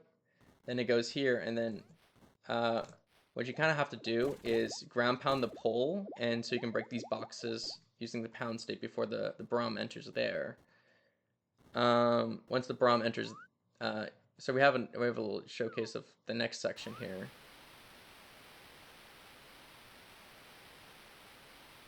So the Braum will bounce on these, and you have to move this out of the way in time as well. Otherwise, the Braum can't go through. And then you actually need to lure this bee to be like right here. So the Braum doesn't go through this gap. It actually hits the bee and will go down below. And then you need this section here. You need to lure these bees out of the way into the red box. Otherwise, the Braum will hit them and get stuck. And then we have like one last bee you have to lure out of the way just in case you didn't have it. But yeah, that's how this works. So there's a lot of like Bebo needs to be racing, needs to be doing a bunch of stuff. But yeah, I find this level very fun. So yeah, that's more like manipulating Bebo, doing stuff with Bebo, and like racing timer or some sort. So yeah, I find that very fun. So is there any other questions?